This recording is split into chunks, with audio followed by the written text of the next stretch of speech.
there's a crew in town. The head hillbillies are making their rounds. Small town whispers loud and clear. The sheriff shot the judge in his chambers chair. Sheriff got a secret he won't keep. Judge shot dead in his disbelief.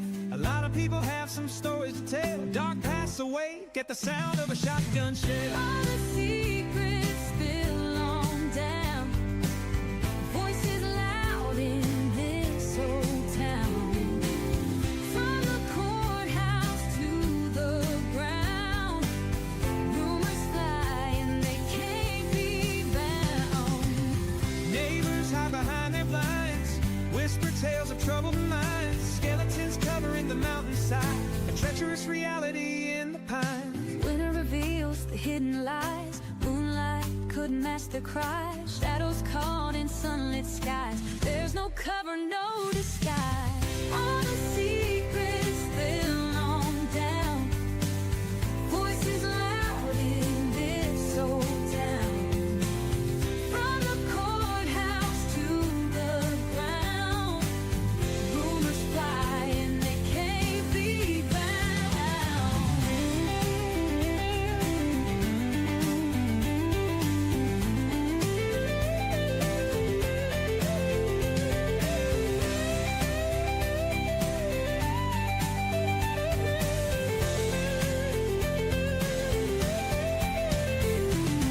Winter reveals the hidden lies. Moonlight could mask their cries. Shadows caught in sunlit skies. There's no cover, no disguise. All the secrets spill on down. Voices loud in this old town. From the courthouse to the ground. Rumors fly and they can't be bound.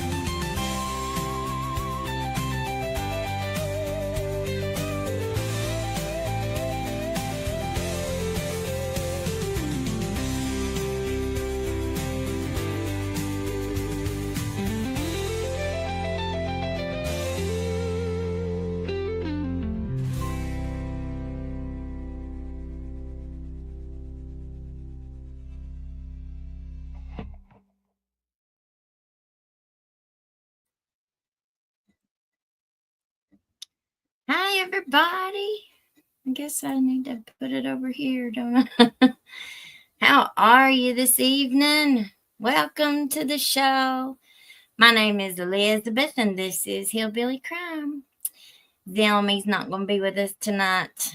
I was running too late. She's already in bed. She's an early to bedder and an early riser. How is everybody?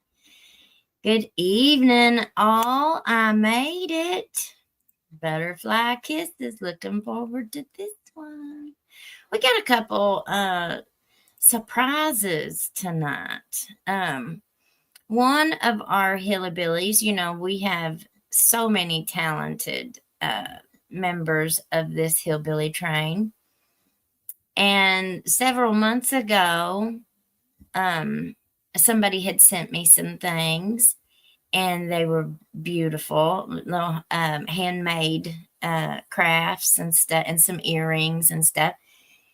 And she sent me some more. She sent me these. She sent me some ball earrings. So these are basketball, and it's got our colors, green and black.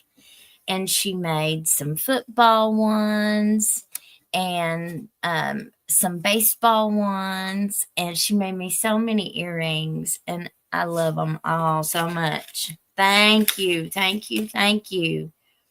Here's the little baseball ones, and they've got a little baseball in the middle. I just love them. Thank you. And she made Sweet Tater something. She made Sweet Tater some fairy wands, and they're just little handmade things, and Mommy's going to put them down in her plants. Oh, she can't wait. It's got a little butterfly trinket, a little flower, a dragonfly, and a key. And we just think that they're wonderful. Thank you so much. We love them. And something else I wanted to share with everybody.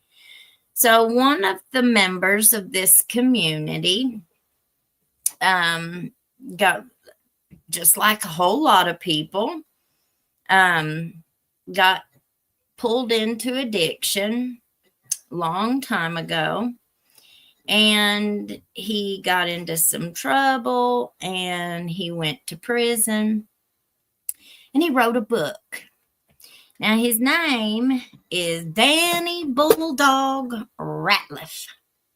And he wrote this book and it's called Math Shards to Prison Yards. Or to running prison yards, excuse me. An Addict's Reality. And this is his book, and it's come out, or I guess, let me reread the title. I'm so sorry.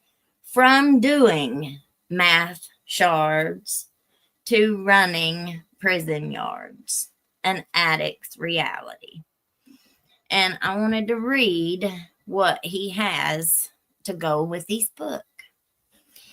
From Doing Math Shards to Running Prison Yards is the true story of a normal man raised in a rural town who made a short series of poor choices that led him into a future of tumultuous consequences. My name is Danny Bulldog Ratliff. I was born in a small city of Pikeville, Kentucky, and raised in a smaller neighboring town called Jenkins. My series of bad choices began when I opted to get high. At first, I kept it simple. Mary Jane, mainly. Some pills and alcohol as well. One day, I was offered a line of math. It appeared harmless enough. A thin and puny 1-inch long line of white crumbs benignly lying on a shiny mirror. But like the cancer that math is, that benign line rapidly grew at an alarming rate, morphing into a malignant tumor known as addiction. An addiction that seemingly couldn't devour enough to satisfy its urges. Sadly, my addiction thrived like a wildfire on a dry forest floor, destroying everything in my life. The flames of my addiction were finally extinguished when our legal system handed me a 166 to 221 prison sentence, or prison sentence. My book continues with the story of my life as I learn to navigate the NCDOC modern concrete jungles known as the penitentiary. The penitentiary full of Aryans, Bloods, Crips, and other infamous organizations. A wide variety of the meanest, dirtiest, low-down forms of degenerate human society has to offer. My book is available anywhere books are sold, from Amazon to Walmart and anywhere in between. Congratulations. Every review posted gives my book a 5-star rating. For more information on my book, contact my promotion manager, Jerry, at Books by Bulldog on Facebook. Thank you. And that was from Danny Bulldog Ratliff. And so I can't wait to read it. So his girlfriend sent me a copy of it, and she's in it. And it's got all kinds in the very back. He's got the acknowledgments, and he's got a whole bunch of pictures in here of himself and the transformation that he's went through, from start to finish. And it really gives a good, which I haven't read it yet. Transparency. I'm not read it yet, but I have heard wonderful things about it. I've heard about it for a long time. He's actually my ex's cousin. So, math has really, really done a number. I've said it several times, and I'll keep saying it more. There's not a one-size-fits-all treatment for the different types of addiction. People say addict, and they just assume. I don't know. I don't know what people just assume. But, that's something that we're looking at with a lot of this stuff that's going on here in Letcher County, is how the revolving door, these, the low levels or lower levels, not even the lower levels, all of them from anywhere in between. It seems to have been kind of a revolving door of treatment, PFOs. And I learned something recently. I learned that Kentucky, or no, let me rephrase it. Letcher County charges more PFOs. I don't know if they said it was within a year or what the time limit was. I need to ask her that. But Letcher County charges more, or has charged more PFOs, which is a persistent felony offender. They've charged more of those than any other county in the state of Kentucky. That's a big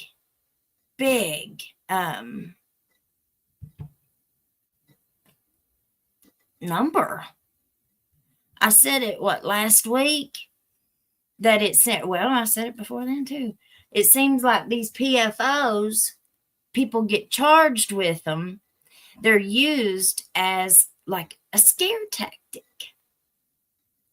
I don't see how it could be used as anything else, because the majority of cases end in a plea bargain. Very few cases actually go to trial, which kind of is a perfect segue into what we're going to be looking at and talking about tonight. I went back and I found an interview, because I was pulling up all of Mickey Stines' defense attorney's interviews that he has done. And I found one that I hadn't listened to yet. And that's why we are late tonight. Because I needed to go back and listen to that interview and see what he said. It was back in November. So it was after the hearing where we saw the very first video, the video of the pew-pew. And, but it was before the indictment had come down for Mickey. And I took some notes. Now, I put the link to that interview. It's a podcast, and it is a podcast. With True Crime Cast. I put the link in the description of this video, but we're not going to listen to it because I don't want to get copyright struck. And that last podcast that we listened to, we got blocked because of the podcast. So we're not going to listen to it. I went ahead and listened to it before the show, and I took a lot of notes. And so I'm going to go through and just kind of hit on what they spoke about. So the beginning of it, they asked him how he became Mickey's lawyer. It was like a 45-minute interview, so he really talked a whole lot, Bartley did, about it. They asked him how he became Mickey's lawyer, and I didn't know this. He said that they had some mutual friends with the Stines family. And so that was how they ended up taking Mickey's case. He said that he's worked as an attorney over 20 years. I think a little over 20 years, or maybe right at 20. But he's been practicing for 20 years, and he does any kind of law, or he has practiced any kind of law, from rug cases. He said fishing without a license, DUIs, divorces, and anything in between. Let's see. They asked him how he handled everybody talking about the case. I guess maybe the saturation of, the coverage of it, and if that would affect or what he thought about the jury pool. And he said that it was very interesting. This case was very interesting. He said, because usually whenever you go into a case, there's not much known, like how many times do we watch trials? And, they just, because they don't have a whole lot of information, they don't really know the context of a whole lot of things. And so things kind of get lost in a trial. And I'm saying this. But he said that this case was just the opposite. So you had we kind of know all this information contextually, He said that you're not doing your job if you don't have somebody on their team, a staff member, as a defense attorney. He wasn't just talking about this case, just in general. You're not doing your job as a defense attorney if you don't have some member of your staff or somebody somewhere watching all of the coverage on whatever case. He said that investigating, their team is investigating this case right alongside of the investigators, the police, I guess. And he said that the hardest part of going through and watching all the different things going on about it was, investigating and finding out what was fact and what is fiction. He said that he sure had gotten some criticism over what he said about keeping this case in Letcher County, but he seems to be very firm on the belief that he needs to be tried by a jury of his peers. And if it was to be taken out of Letcher County, it's not going to be a jury of his peers. One of the things that I found, what I think they were right, was that they said that the culture here in Eastern Kentucky is very different from anywhere else. It's different here than it is in Somerset. It's different here than it is in Bowling Green. It's different here than it is in Louisville. It's just a completely different world. And he's right. It really is. There was another big case, and and I'm not as familiar with it, but he was talking about the Sam Ketchum case. Are any of you guys familiar with that case? It was a really long time ago.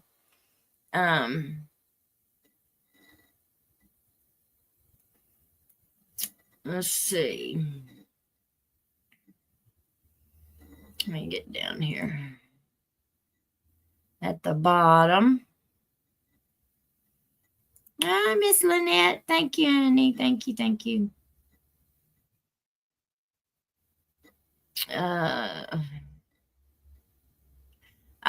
Miss Kathy. Hello. Thank you to whomever gifted me a membership. Thank you. Thank you. Thank you. Yeah, we had a whole bunch of memberships yesterday that were bought. I think it was yesterday. Yeah, and if you ain't hit that like button for us. It sure does help us. It helps us get out to a bigger audience. And that's what we want to do. All right, let me get back here. He said there was a geographic, when he was talking about that, he said there was a geographic component to that, that the culture is different. And he might not have used the word culture. He might have just used that geographic component. That culture might have been my word. Let's see. He said usually, we see a change of venue request from the defense side. But, of course, I don't think they're going to be asking for that at all. And we have heard Ned mention that the state of Kentucky is actually kind of different when it comes to that somehow the prosecutors have like that available to them, that if they want to ask for a change of venue, that they're allowed to do that. So that was something new. He said that the citizens of Letcher County were the ones who had the most at stake here. And that's absolutely right. This incident, we've all heard the tales. We've all lived it. Just the good old boy system here in Letcher County. And we have seen, it's kind of like that. That game when you go to Chuck E. Cheese or whatever, and you got all those little moles heads that pop up out of the holes, and you smack them. Smack them with that thing. It seems like that's the kind of corruption we seem to see here. A little mole pop up every once in a while, and you got to smack him on the head. But it's not us that are smacking him on the head. It seems to me like it's the ones that are around them. When certain ones start to get out of line, they smack them in the head. Get back down in there. But every once in a while, one messes up. And, when they get caught, it brings attention to the rest. Now, I've not seen anything out yet regarding this, but one of my friends was going into a neighborhood. She cleans for a lady, and so she went in to go clean, and found out that a member of local law enforcement lived in that same neighborhood here, and this just happened within the last few days, I guess. There was a report of an active pew-pew person in Whitesburg. And I didn't see it myself though, so I'm getting this secondhand. Okay. Said that a member of law enforcement put up on social media somewhere saying that it wasn't true, that there was no active pew pew person in Whitesburg, that was not true. And that was all that they said. that they said. I don't know if they said anything else in their post or not, but they came out and said that part wasn't true. But apparently there was an argument somewhere at their home, and at some other member of law enforcement's home, local. And they were some pew pew. I don't know if it was up in the air. I don't know if it was down in the ground. I don't know. I have no idea. But apparently the police came, and allegedly the police came, and they came out on their hands and knees or crawled out or something, and they handcuffed them and took them away. Now, I don't know. I have no idea yet. That's just what I'm getting, the first little whispers of this incident, this latest incident that's happened. But, when these little things happen, and it's not little, but when these things happen, it draws attention. It draws attention to a larger problem. So many people have been silenced from anything that they know that would get somebody else in trouble. Well, it's kind of just the opposite. It's like, is it dependent on who you are? Because if you're not a rich and powerful person, somebody telling on you, that's what they want. Right? But somebody who's rich and powerful does something and they bury it. They will do whatever that they want to do because there's no consequences. The rules do not apply to them. They are above the law. It's the rest of us that better walk the line. Okay, let me get back to here.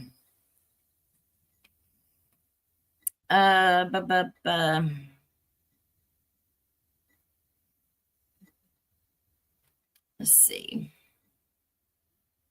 The hosts of that podcast said that they kept asking him about the change of venue motion, and the one little feller said that it was a product of misinformation because they had already heard that the trial was being moved to Bowling Green, which is not true. So there is a lot of misinformation out there. Of course, there's gonna be about everything. They asked him if there were any rumors that they wanted to just go ahead and knock down, and he said, really, because at this time, this was back in November, they really didn't know a whole lot yet. The only thing that they knew as a defense, the only thing that they knew was from the short clip of the video that they played at that hearing. When you are still waiting on an indictment and stuff, you don't have access to anything yet. You have to wait until the indictment comes out and there's a discovery and, and all that. So they hadn't really gotten any discovery or anything at that point in time. And he said, really, the only thing was the rumor about the sheriff's daughter, about her phone number being a contact in the judge's phone. He said that he had asked that detective on the stand about it, and that some people took that as that he was confirming that her number was a saved contact in the judge's phone. But he said that he didn't take that way, that he took what the detective said as that it wasn't. So that was really the only thing that at that point in time, he could really discuss or point to. He didn't seem to think that his daughter's phone was a contact. But we have to wait and see what the discovery says. Who knows? It could come out to be. We don't know yet. They will get the phone records from the judge and Mickey in the discovery. Now, I'm anxious to see who all's phone records will they get, or have they gotten. They're going to get the judges. They're going to get Mickey's. They're probably got that female, the girl who worked at the sheriff's department. It was the assistant to LaShawna. I forget her name. But she, from what we learned in a couple of the interviews, I think that hearing too, she said that she handed over her phone. So they had the actual phone, I think, if I heard that correctly. He said that Mickey's statement about them kidnapping his wife and kid was, it seemed to suggest that Mickey perceived a threat. And I'm telling you, the more that I dig into this case myself, I can see how he could get really scared and kind of see threats coming from every direction. You just imagine how much stuff he actually knew, right? Mickey. He was the judge's bailiff for 10 years or longer. He was a bailiff in that courtroom for longer than Mullins was even judge. So he had over a decade in that position. And you might as well say he had experted himself in it. I'm sure you're there that long. You found your way. And then whenever he became sheriff, when he ran for sheriff, which we didn't know at the time, but we found out through one of these interviews that Mickey's lawyer said the judge, I think he said he didn't think that he even voted for him. We're going to listen to it here in a minute. So we kind of see just the different roles that Mickey played. So then whenever he gets to be the sheriff and he goes across the street, he's just in a different role, but he's still in that circle. He's still right there with them, only he's fulfilling a different role. Now, I kind of get the impression that Mickey was kind of the odd man out with the rest of the good old boys club.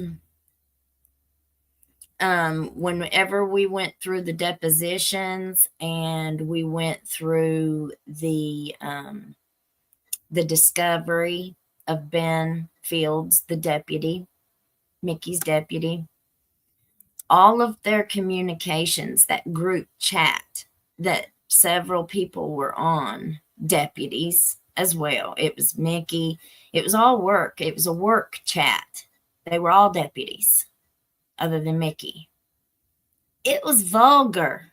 I mean, vulgar. And it wasn't just locker room chatter. Like, it was offensive, vulgar, and that seemed to be, and it wasn't just like a one-off. It wasn't just like a little spurt here and a little spurt there and then professional acting in between. Oh, no, no, no, no, no. It was that way all the way through it. Just one right after the other. And there wasn't one person that was much more than the other. They were all sending this stuff, which begs the question, why haven't there been, nothing's ever been said, nothing's ever been done, other than Mickey and Ben. Everybody else don't seem,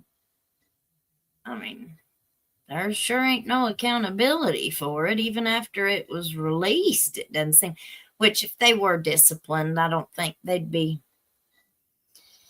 telling us. But so, let me move on. Let's see. He said that this was not a whodunit. It was a why did he do it? The threat. Mickey seems to have perceived a threat. And you look at, and he kept saying in this interview, contextualize.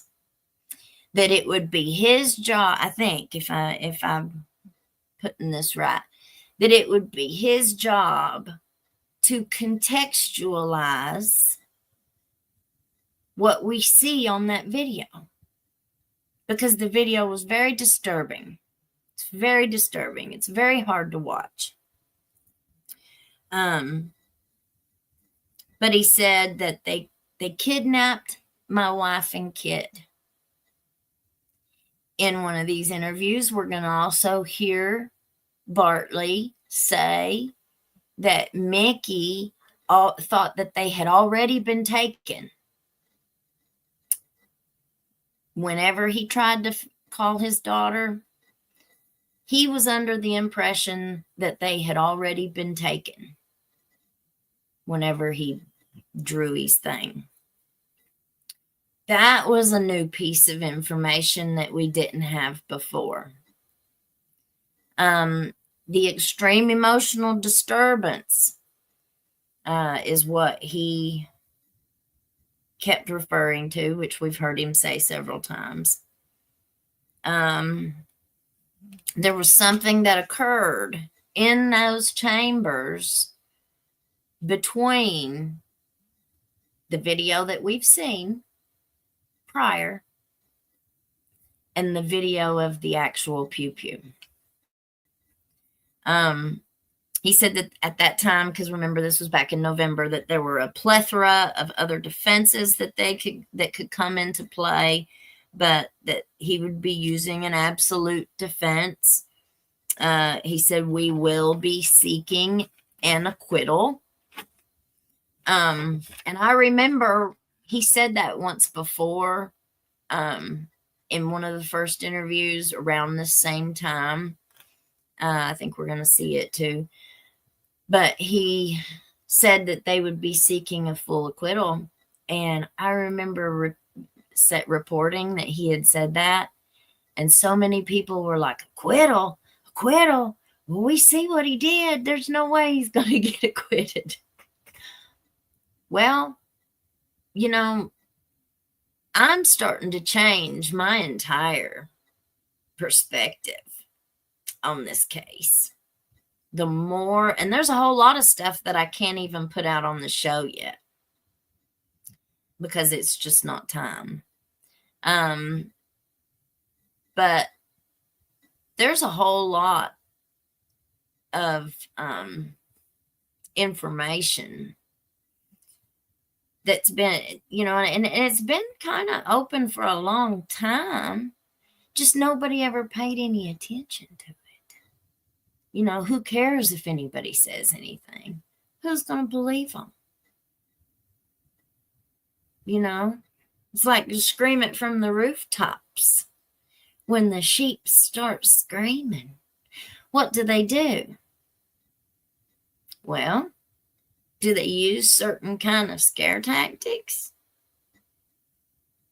Look what they did to me, or what a certain person tried to do to me just over my show. You don't have to watch my show. This is social media.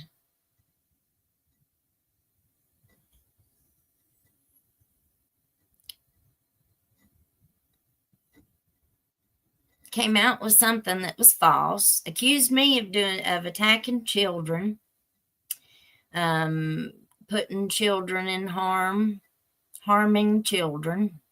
I don't even bring up kids.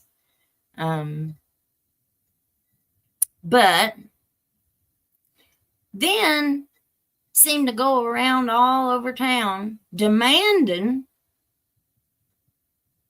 and put it all out on Facebook, demanding everybody that was mutually our friends to unfriend me, and played on their emotions, on the community's emotions, that I was just this horrible person.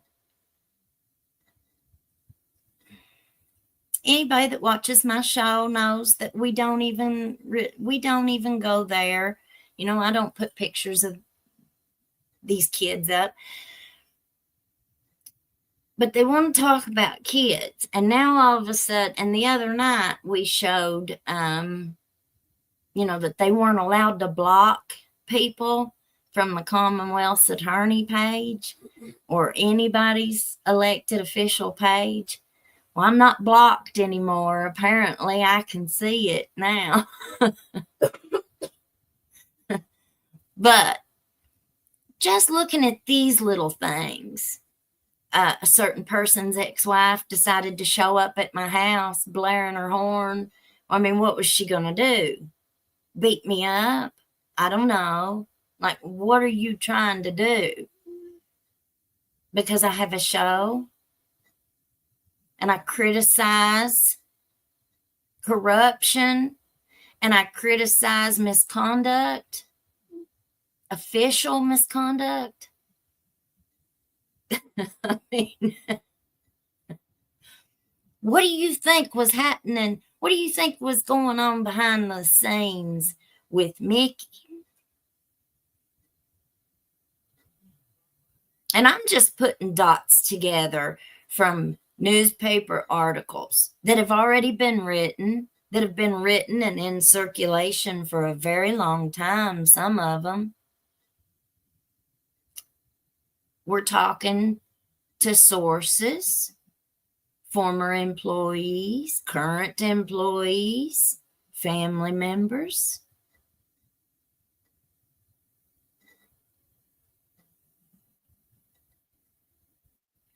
What do you think Mickey knew after 20 years or 15 years being in there, in that system? Was Mickey getting threats? Maybe not so subtle threats. And think about all the people. We were talking about phone calls the other night. Mickey said that he got like upwards of 200 and some phone calls a day, or that one specific day. I think he was talking about a day. But if he's got that many people around him and he's got that much stuff going on, he knows a whole lot. Would all these people that would be saying anything to him have their own, maybe have their own agendas? Have you ever played the game of telephone? You sit everybody down in a circle and you start with one person and you tell them a sentence or a phrase or whatever, and you start with them, and then everybody has to whisper that phrase or sentence all the way around the circle. What happens when it gets to the end of the line? Everybody's added their own little piece to it, or something, and it ends up being completely different, right? Well, if you have a whole lot of people who are doing a whole lot of bad stuff, or even if you have a whole lot of people and each one of them have only been doing one bad thing, say they only got one bad vice, well, they're still going to look at that as self-preservation, Whatever they say to you is going to be for their own self-benefit. Right? I mean, that's the way it usually goes. So we don't know what any person was saying to Mickey behind the scenes. You got to think about what was going on at the time.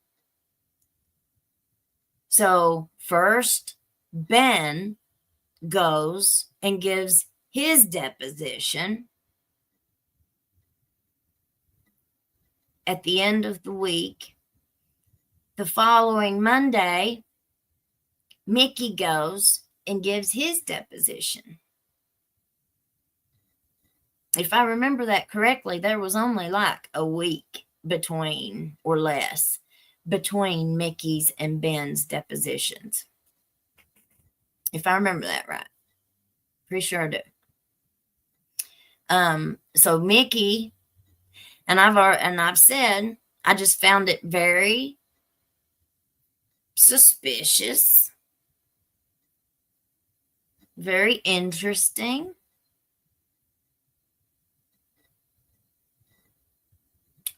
that old DD went with him as his defense attorney in his personal capacity for that deposition.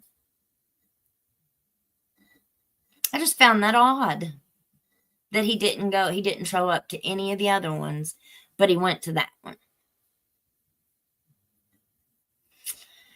And I don't know if they rode together or if they rode back together or if they rode separately, if they drove their own vehicles. I don't know. But if they did ride together, I'd love to have been a fly on the wall, the window, and heard all that conversation. They asked Bartley, they were asking him about his defense and stuff, and they asked him something about all the coverage, what he thought about all the coverage or something, and he said that he liked true crime shows, and his reasoning for that I found I loved it. He said that schools don't teach civics no more. Didn't I say that the other night? They don't teach civics. And even at a base level, all of these true crime shows are at least exposing people to how the criminal justice system really works, because a whole lot of people don't know. How many times do you get pulled over or you're getting ready to be arrested and you say, I want my lawyer, and they're like, okay, well, aren't you going to read me my rights? Well, no, I'm not asking you no questions. People watch a lot of TV and they don't really realize exactly how it works. A lot of times they'll read, sometimes they'll read you your rights and then we just want to make sure that you understand your rights. Okay. You understand your rights? Yeah. Okay. Well, you ready to talk to me now then? No, do not want to talk to you. That's what I'd be saying. No, I want an attorney. Well, they don't get you an attorney right then. It's not their job to get you an attorney. When you say you want an attorney, then that just stops the questions, and they're probably usually they're probably gonna go ahead and put you on in jail. But like I told my kids, go comply. Don't give them a hard time. Go on to jail, and I'll be there to get you as soon as I can. Just keep your mouth shut. But I thought that was neat, his answer for that.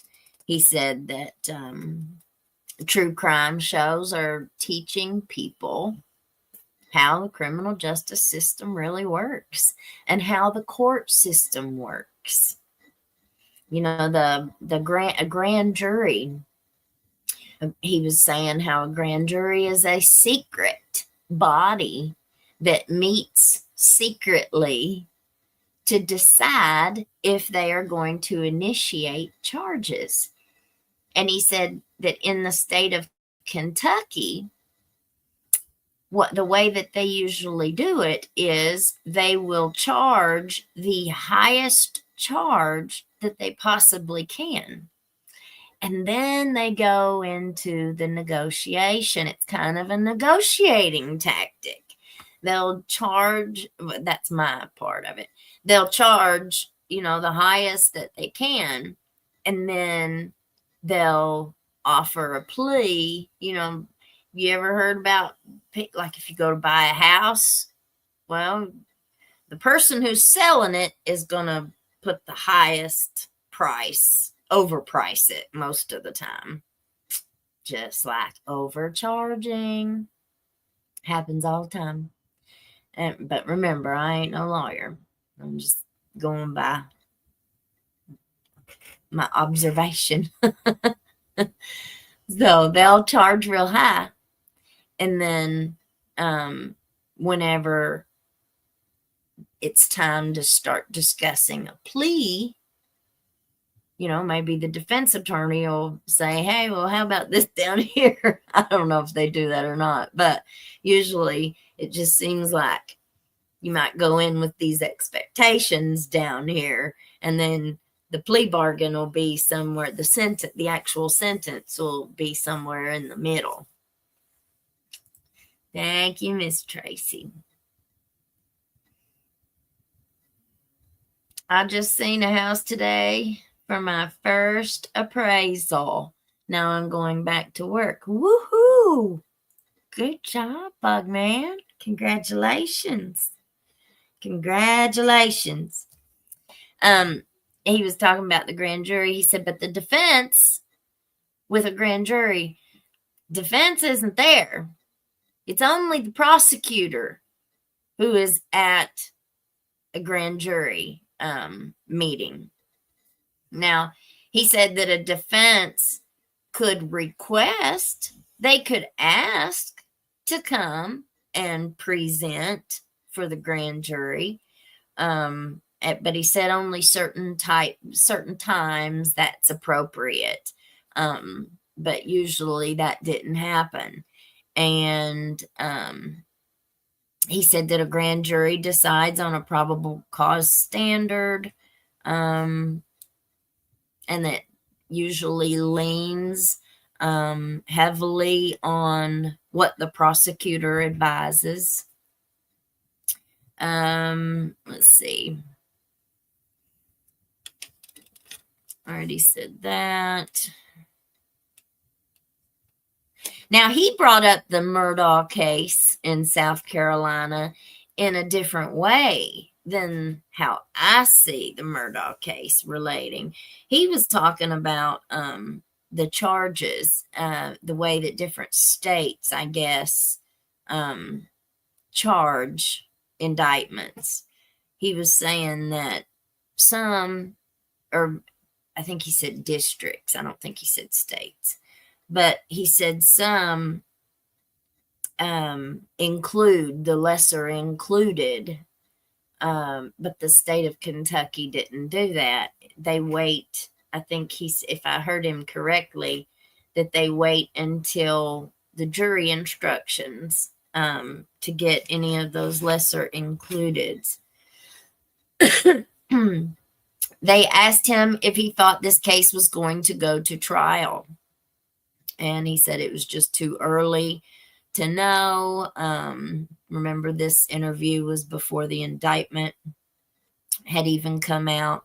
He said there were too many factors to go into it until they get further down into the process.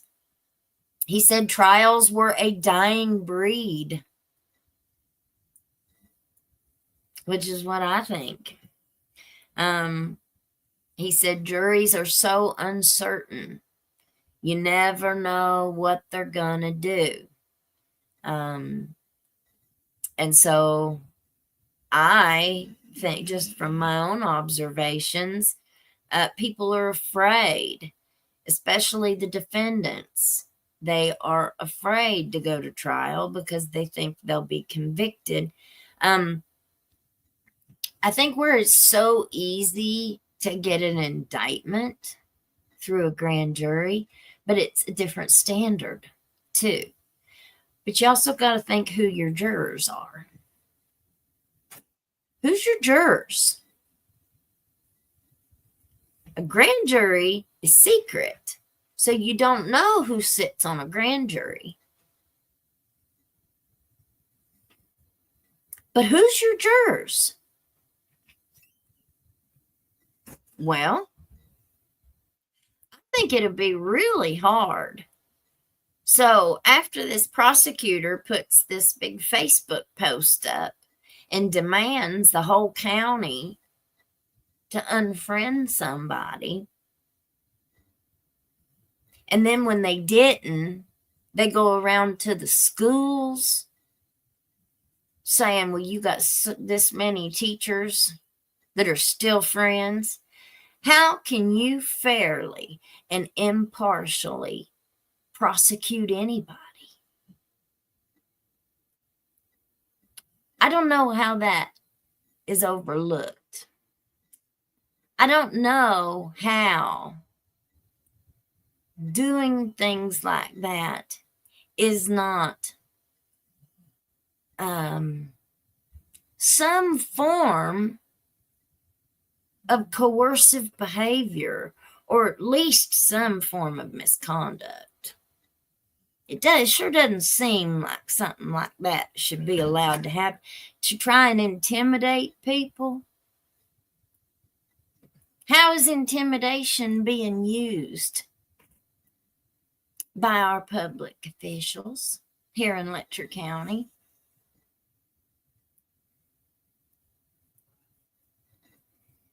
He said that cases only end one of two ways. I really hope that wasn't my phone. He said cases end one of two ways: plea bargains or verdicts. He said that you have to at least consider a plea if it's offered, but only the defendant can decide whether to take it or not, whether to accept it or not.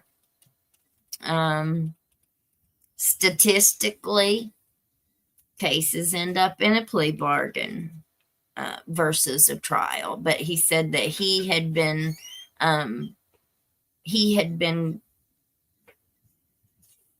pursuing this case, or going through this case, he'd been preparing this case. That's the word I was looking for. To go to trial. He said you weren't doing your job if you weren't, you can't go to trial without preparing for it.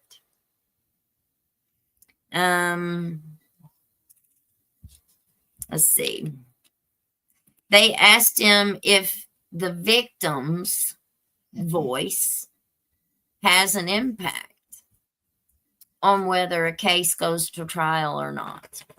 And of course, usually they do. And in this case with Mickey Stines And Kevin Mullins, of course it is. He was a judge and Mickey was a sheriff.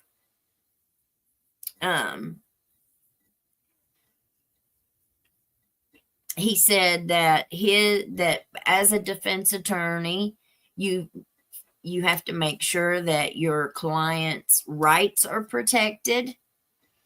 You had to make sure the evidence matches what they're saying, let's see. But he really talked a lot about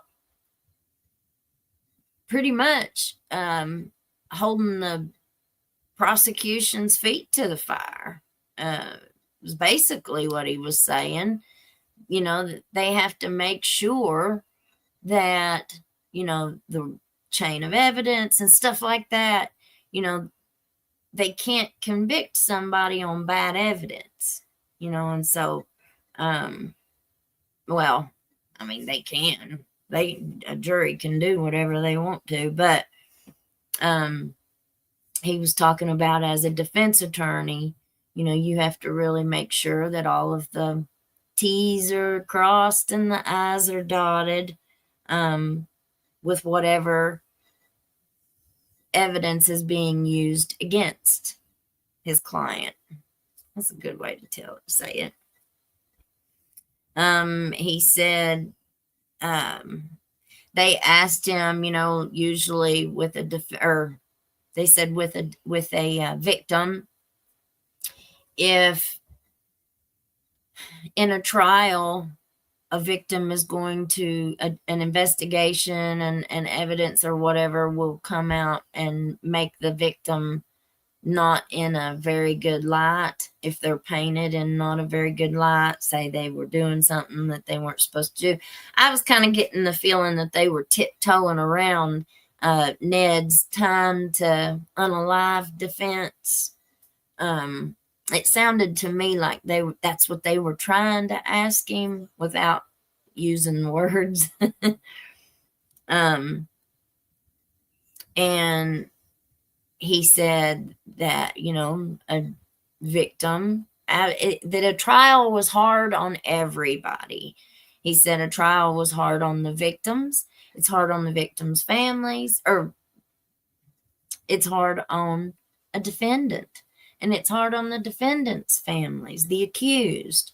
It's hard on the attorneys. It's hard on everybody that's involved in the case. In a situation like this, where these two people were such big parts of a community, this has been a tragedy for the whole community. It's really divided a great deal of people. I had said first, whenever this first happened, there was just this huge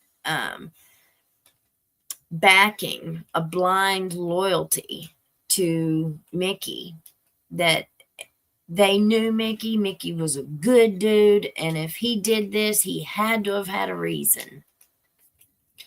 And then, and I kind of saw that for a while, and then that kind of died down, and I started seeing this other side start kind of take over.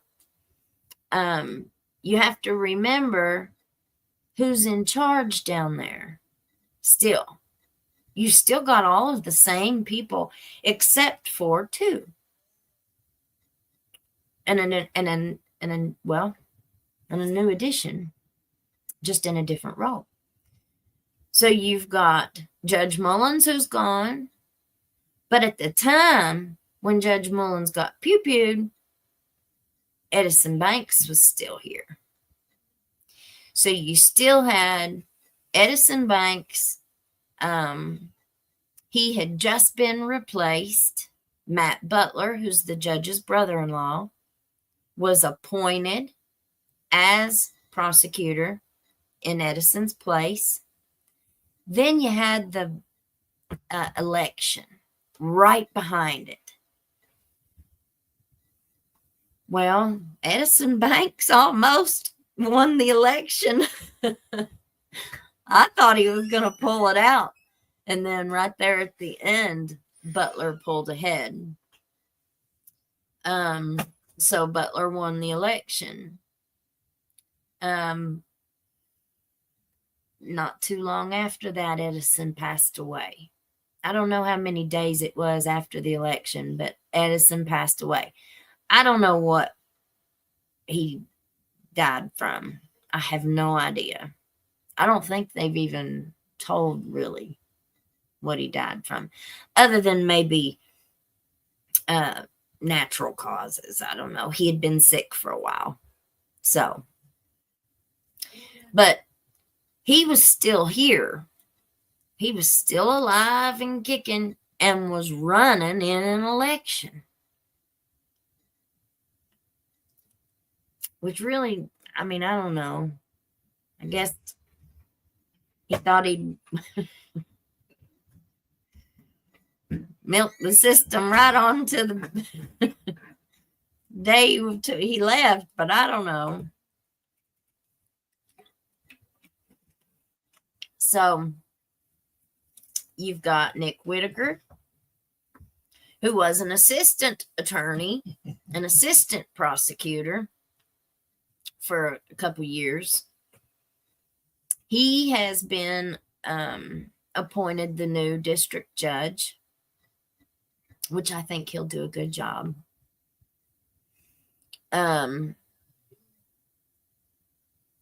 But these intimidation tactics, the way that they're used, thank you, girl, honey.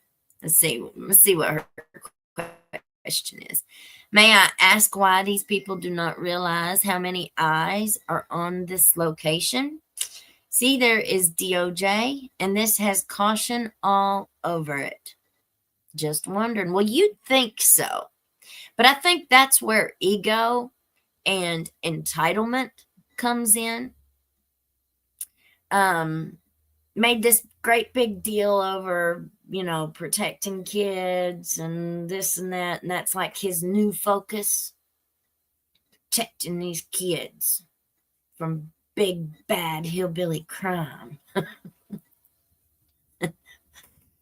What about protecting the kids from these pedophiles and these Irv pays that keep getting off with no punishment? What about those kids that were victims? What about the victims or the children of the women who were coercively R-worded? What about other people's children? What about them? It's like now all of a sudden somebody's got a burr in their saddle and they want to start throwing this out there. Like, how many times have we seen people really don't get it until something happens to one of theirs? Well, how dare anybody do anything to mine, because mine are just so much more important. Well, that's what we see.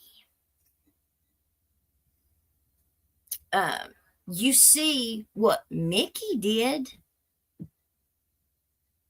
thinking that there was harm coming to his, didn't you?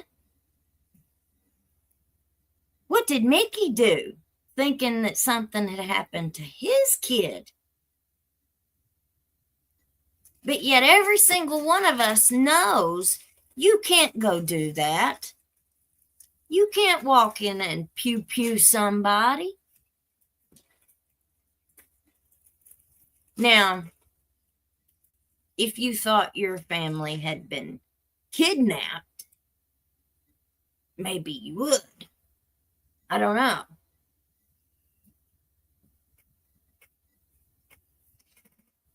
Let's see what else she says. Thank you, Sissy. The president just opened the coal industry. Wow, wonder what eyes will be there now. Ex-order harm child. Fed case now.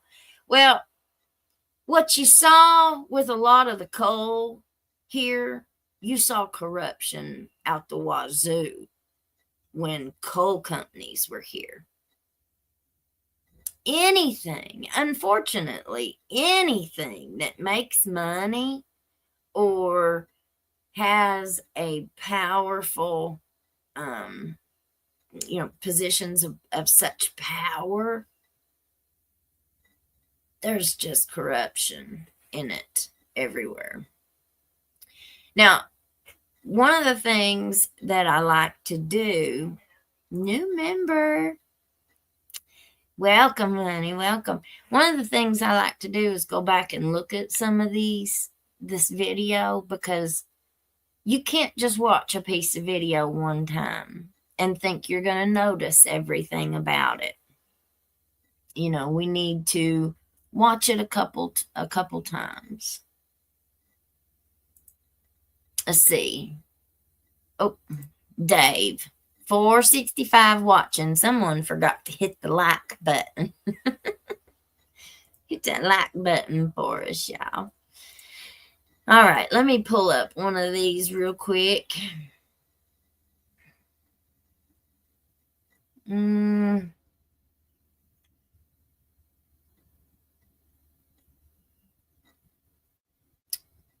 Let's see if this is the right one. I don't think it really matters. Yeah, we'll watch this one first.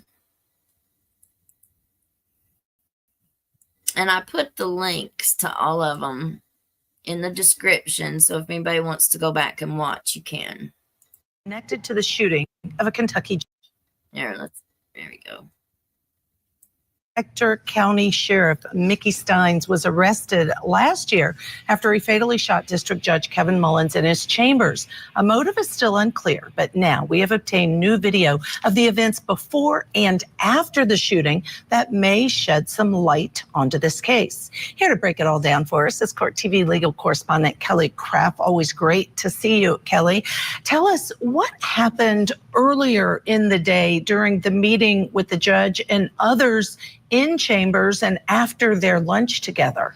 Well, good afternoon to you, Judge Ashley. So this newly released video that we've been able to obtain here at Court TV, it's really fascinating to take a look at. So this first little clip of the video that we're going to show you is the gentleman there sitting inside. This is the chambers of the judge. You can see the sheriff there across from him. Next to the judge, we believe that's a court clerk, and then just two other gentlemen that are inside. They're all casually talking. No indication from this video that no one is getting along, no one is not getting along. So this is that video. This is before they have gone to lunch. And then we also have another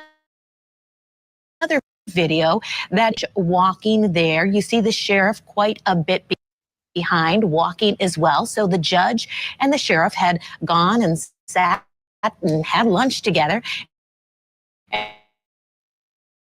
And then they eventually just made it so fascinating is because it doesn't appear, Judge Ashley, that anything is wrong. It gives no indication of what is about to come. Isn't that crazy? So we've seen those two videos now, those new videos. We've also seen previously the video of the actual shooting that occurs. So tell us, what do we know about how Stines just calmly walks out of the courthouse after the shooting? And this is another video that we have obtained here at Court TV. So it shows just moments after that shooting. You eventually hear, you see the front of the courthouse, other people are walking out. We're going to back this up a little bit. I want you to look at Tweety Bird come running out here. You see Tweety Bird come running down the steps, I think. And then it kind of skips forward, and you see him go from behind the lady in the green dress to all of a sudden in front of the lady in the green dress. After that shooting. You eventually hear, you see the front of the courthouse. Other people are walking out, appearing frantic, walking quite quickly, some of them running. And eventually, there you see him. You see the sheriff just calmly making his way out of the courthouse. He just continues to walk down the sidewalk. He's not saying anything to anyone. Vinny had a guest on last night who was saying that one of the workers inside the courthouse actually went up to the sheriff after hearing about the shooting. She had no idea that he was the one that pulled the trigger. She got that wrong too. It wasn't an employee at the courthouse. It was a lady and her sister who were upstairs doing something there at the courthouse, at the clerk's office, I think. But she had reached out to me and had told me her story before we ever even saw any of this video. And she said that she had seen Mickey on the sidewalk there, side of the courthouse, and that she ran up to him and gave him a hug and told him that there was an active pew person in the courthouse and that he needed to be careful. Now, she obviously had no idea that it was Mickey.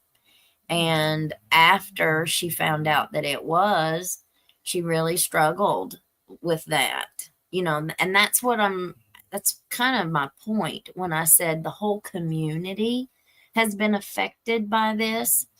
Now, I also have another piece of video. I took a lot of video when I was down there that night. Me and my girlfriend went down, and we have some video of, right after all of this happened and the family was all down there, threatening to whip everybody. Anybody that came wanting to know what was going on, like everybody has concerns. People want to know what's going on. This is our town. That is our courthouse. That's the people's house. That's the people of Letcher County's house. But here's you a new little tidbit. Here's you a new piece of information. Mickey burned down the playhouse. With what Mickey did, he burned down the playhouse. So just think, and we're just speculating, of course, here, but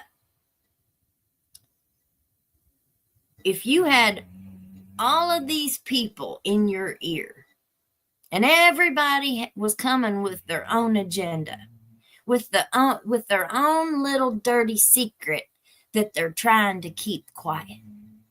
So everybody's probably coming with something slightly different, trying to cover up different things. And in his mind, which we don't know what was in his mind, but what he did, after he did what he did, it stopped everybody else in their tracks. I mean, of course, he gets put in a police car and taken off to jail, but it stopped everybody else in their tracks. Nobody, you can just imagine, nobody ever dreamed that this would have been the result of all that pressure, Nobody would have ever dreamed that this would have been how he reacted to the pressure. And gave him a hug and said, be careful because a shooting just took place, not knowing that he was the one that did the shooting. Wow, and he was calm. You're right. Some of the first people are running out of the courthouse, and here he comes, really appearing to be strolling. But tell us now about his arrest. What have we learned, Kelly, about how Stines acts and perhaps having some type of panic attack, as I understand it? So we have this other video now that shows him being arrested. So we can take a look at that. You see him there. Eventually, you see him. He's already handcuffed. They eventually put him inside the police cruiser. Now, we're also going to play a little clip from you of him being inside that police cruiser. You can't see him, but you definitely can hear him. And it's Now, I also want to stop this because I want you guys to look at the facial expressions that these cops have. Look at Mickey's facial expression.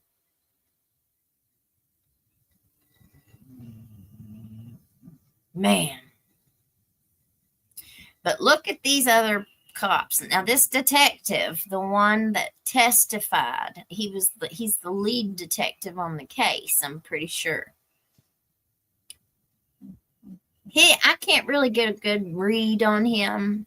He looked very nervous on the stand, and he looked to me like he was about to cry, but I'm sure I probably perceived that wrong.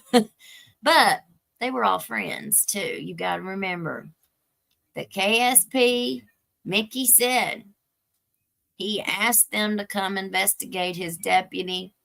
They denied it. They said no. They can't investigate his deputy because they were too close. That's in the deposition. He swore under oath that happened.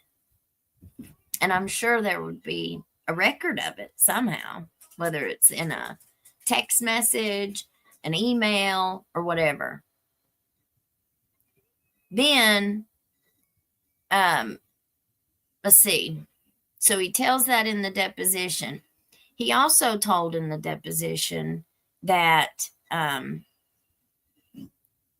Judge Kraft and one of the drug court workers, Robbie Kinser, comes to his office after he found out about the lawsuit and apologized to him for not making him aware of it. Now, they don't go into no details about that. So we don't know what the actual context of that is. We don't know what Robbie Kinser and Judge Kraft knew, and we don't know what they didn't know. So let's see.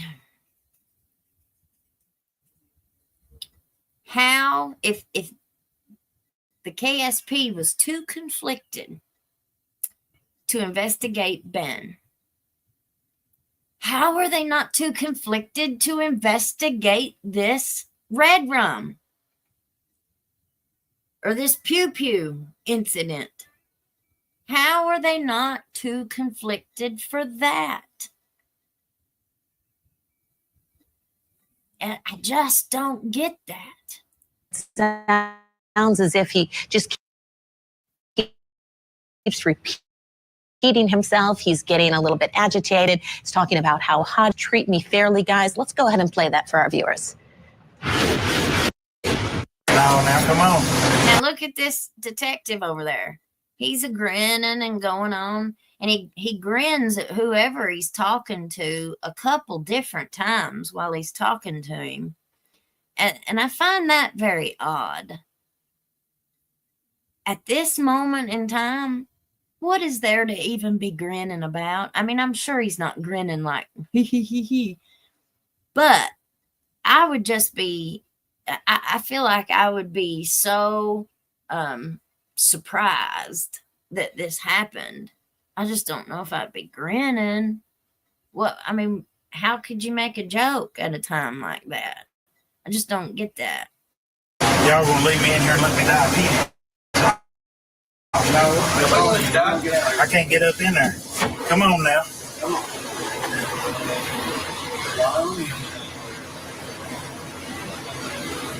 My wife's been there. I can't. Yeah, man, I can't get him. These cuffs are way too tight. Come on now, guys. Come on now. Keep going. I know it's tight. Keep quiet. You may pick your leg up, my brother. Y'all got carbon monoxide in here. Come on now. Come on. I can't sit like this. Slide sideways. I can't. Come on now. Be fair to me. We're being good to you, brother. You get stick your leg up in there. Come on now, guys. Please don't do this to me. Please don't do this to me. Please. You want to scoot on over a little bit to the left? Come on now. Try to scoot on over a little bit more. That way we don't hit you. Can you go any bit farther? I shouldn't hit you with the door. Put your knee in there, my friend. Hey, Jason. Hey, Bates. Hey, Bates. Can we loosen this up a little or give the window down? I'm sorry. Can we loosen this up a little? Be fair to me, man. I got some air. I'll crack the window for you, but I can turn the air on back here. Okay? Yeah. Be fair to me now. I promise. Yeah, I promise. God, please. I promise. I'll tell you. It's hot back here, man. I can't breathe.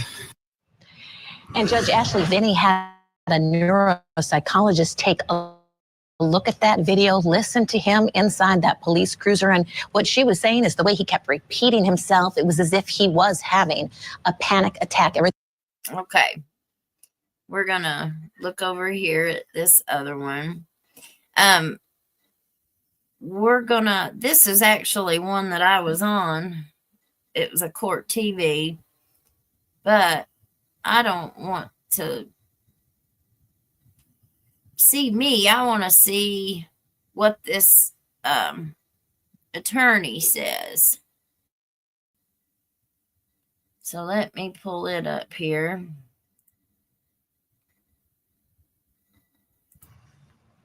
On the delivery, there was an incident where our client was asked to deliver to another place that was not the normal place where he did the deliveries for this particular individual. And the witness will testify that at this point he was very concerned that there was an attempt to isolate him and to cause him harm.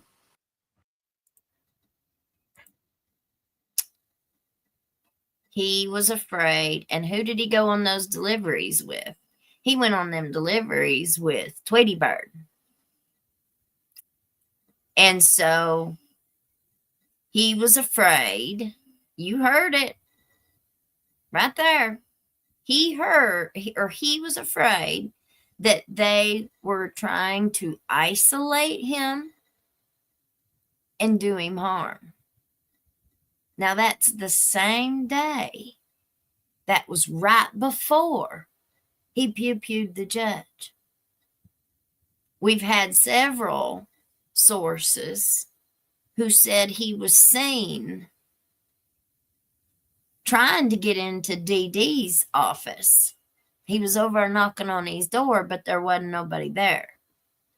So he didn't actually get in to see him, I don't think. From what we've learned, he hasn't.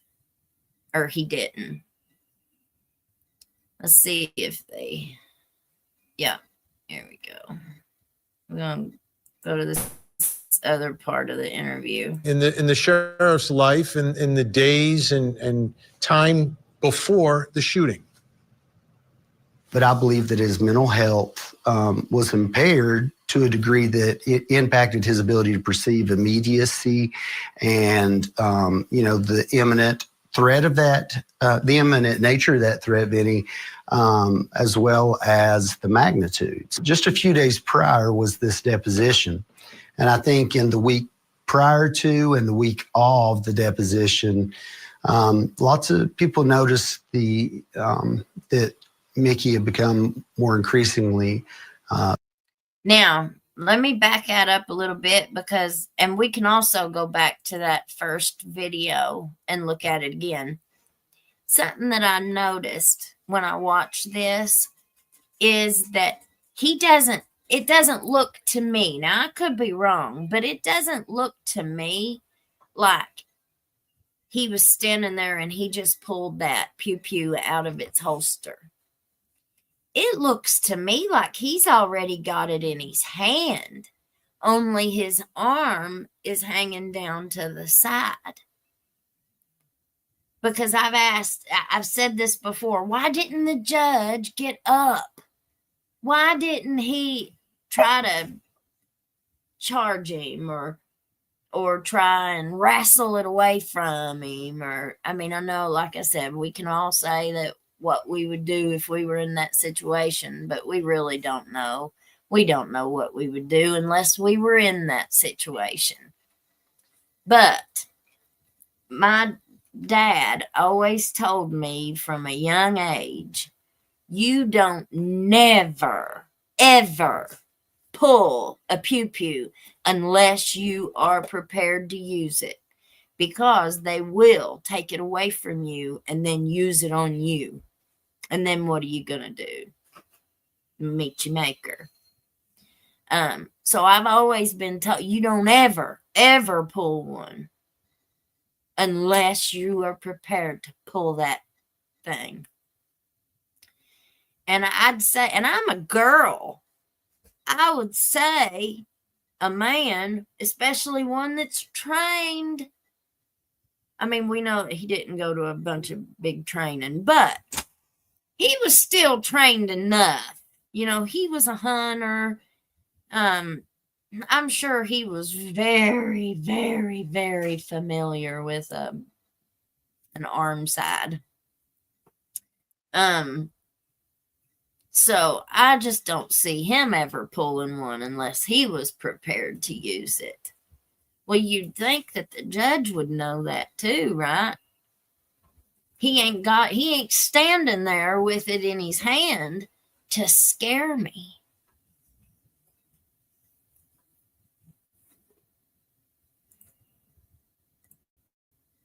Paranoid, that he became sleepless, had gone nights without sleep. And there was an overwhelming amount of pressure on him, some internal, but we believe there were external pressures as well. We feel very strongly in our mental health defense, as well as, the evidence, I think, supports our theory of the case, and I believe that we have a strong case to put in front of the jury. And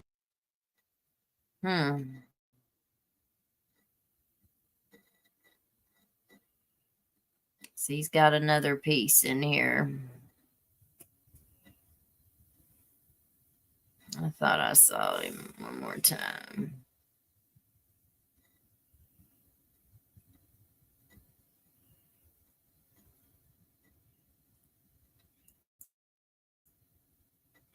See this? let me ask you, Dr. Judy, how that lack of sleep. Now that right there, this piece of video is in front of the courthouse. This is the other side of the courthouse. This is actually the side that I thought the women were talking about, that they met Mickey on. I just assumed that when he came out of the judge's chambers, that he had went on through that smoking room and then out the side door. But apparently he didn't. He must have went out the chambers, down the hallway, and then went out the front door and then over to the other side. This is where you see the judge and everybody exiting right to the left. If you go to the left, goes on down back towards the back side of the courthouse, and that's where you see the judge and all those, and the women and the deputies coming out going to lunch. So that's where this view is from. What does that do to the mind?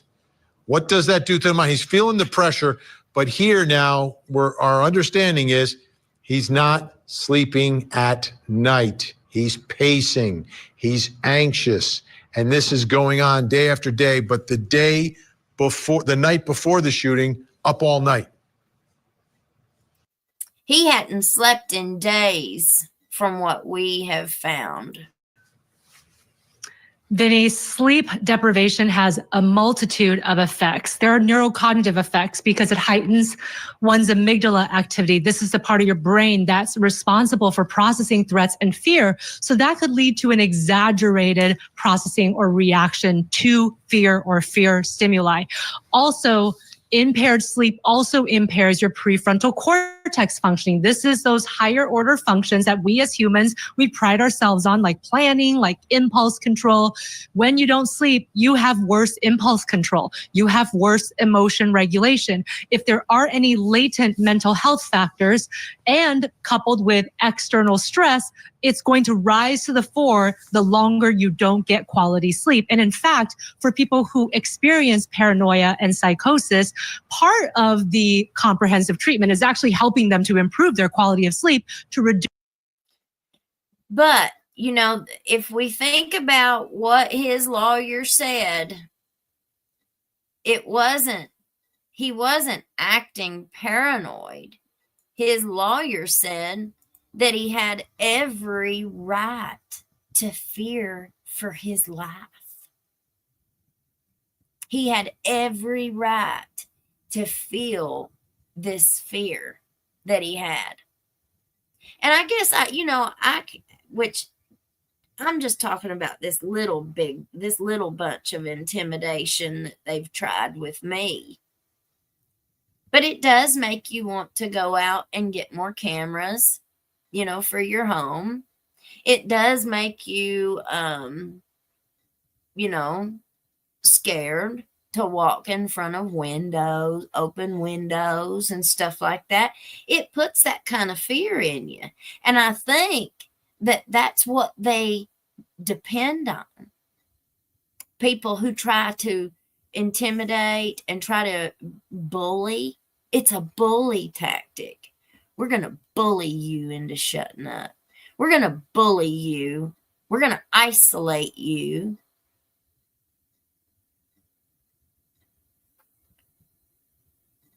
I think it really got under his skin that he couldn't get me fired.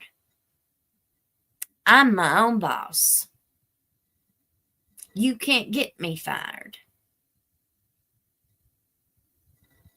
He put out, because so many people were coming to me and saying, hey, what's he talking about? Where can I go find what he's talking about? Well, there ain't nowhere to find it because I didn't do that.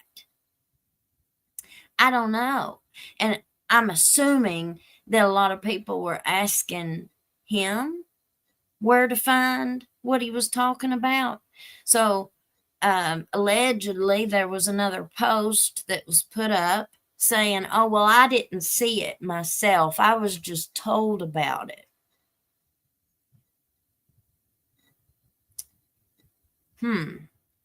Is that not going to hurt somebody's credibility when you go into a courtroom now? How does that not hurt their credibility? I mean, I just don't get it. I really, really don't get it. But it gives me a new perspective. It gives me a new perspective on how this case. Somebody asked in one of these comments if we've seen any bad behavior towards the Stines family. I don't know. I don't know. I have no idea. Seems like I'm public enemy number one. Of all things. Let's see. I wanted to see what this deposition, we're going to look here at what they read real quick. It gets a little more complicated. An attorney representing Mickey Stines brought this up, that he suffers from California encephalitis. This is in the deposition. So when he is under stress, sometimes it causes some issues. It is something that you get from tick bites, basically. We looked it up, WebMD, for what it's worth. California encephalitis may cause personality changes, seizures, weakness, depending on the part of your brain affected. Dr. Judy Ho, you're in. Impacting his cognition, decision, and impulse control. Let me ask you, Dr. Kozla, the sleep. See, let's go back and look. He's already got it in his hand when he's standing there. Look at it. He's already got it in his hand.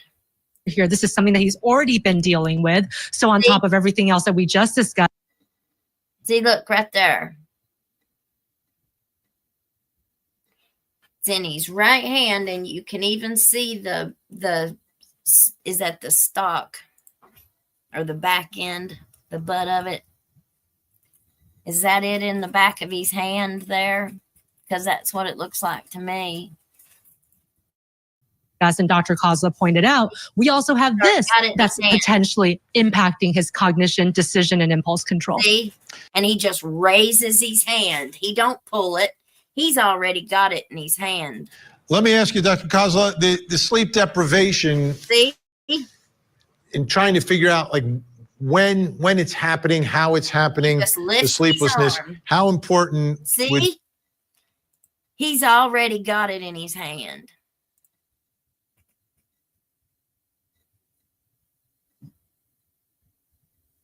Nope. Scarface. Known Mickey for years. Don't think he did it for just the hell of it. No, and you've got to think about the context of what was going on at the time. Mickey was getting ready to retire.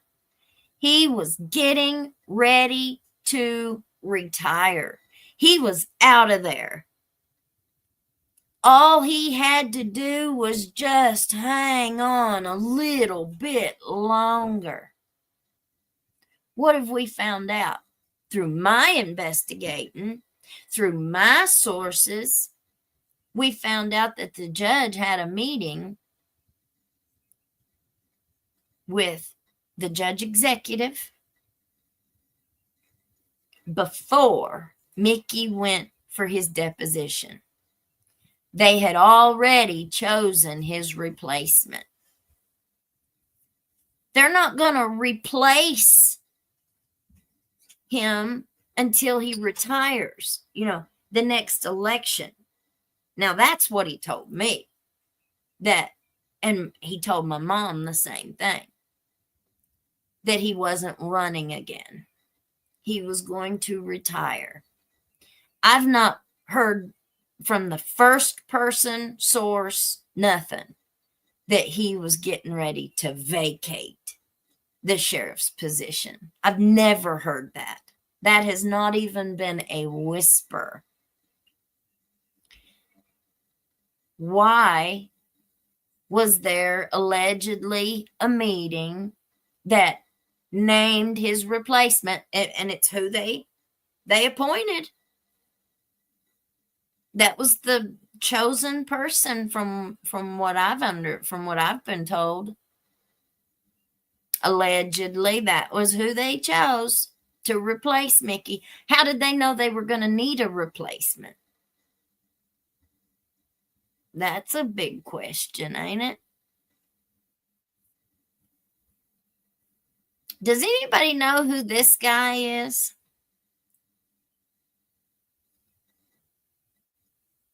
Well, now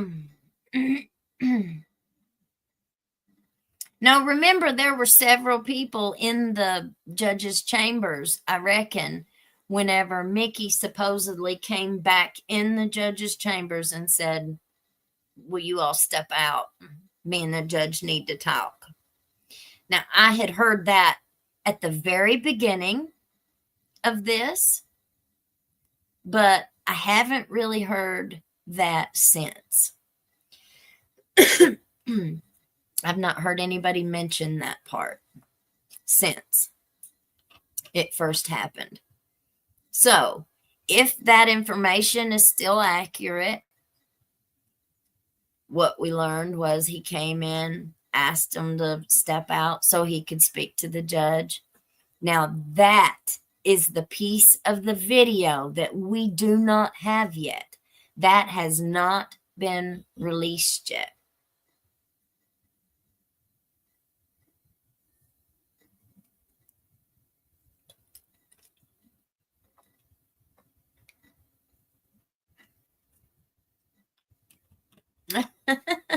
Love to hunt. Listening to Elizabeth and a few others. Finally got my blackberry jam made. I have 20.5 pints. Oh my gosh. I'd love to have some. Send me one. Butterfly Kisses. I don't think Mullins thought Mickey was serious about pew-pewing him. Yes, I was taught to never pull unless you're going to use it for sure. D.E. Wright. I felt the same about the lead investigator. Julie Noe. Thank you, Julie. Thank you, honey. Bless you. Anybody know if Mickey had 1 or 2 sets of handcuffs on when they put him in the car? That's a good question. For some reason, I'm wanting to say they used 2. But I don't know if I saw that, if we saw him. For some reason, I'm wanting to say that we saw a piece of video. I don't remember where it was at, but we saw a piece of video from inside the Sally Port, inside the Sally Port at Leslie County. And but I don't remember if he had 2 pairs or 1. But I feel like we saw that. We saw the back of his hands. And I was wanting to say that there was 2, but I could be wrong. Tweety Bird went with Mickey, and he came back to the courthouse very upset and mad. I think he was after Dotson first. Well, he could have been. He very, very well could have been.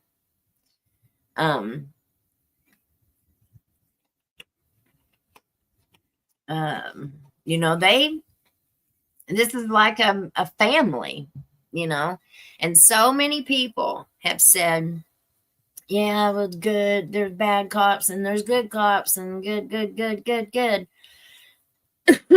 Well, one of the things that they do here, and they do it everywhere, it's not just here. This is a very common practice with law enforcement. They rotate to, it seems like, all of the local departments and agencies. They hire their kids and their grandkids, and they kind of keep their circles rotated, and they keep them staffed with family and friends. I ain't really got to say much about that because y'all already know what happens. That's built-in loyalty. It's built-in votes.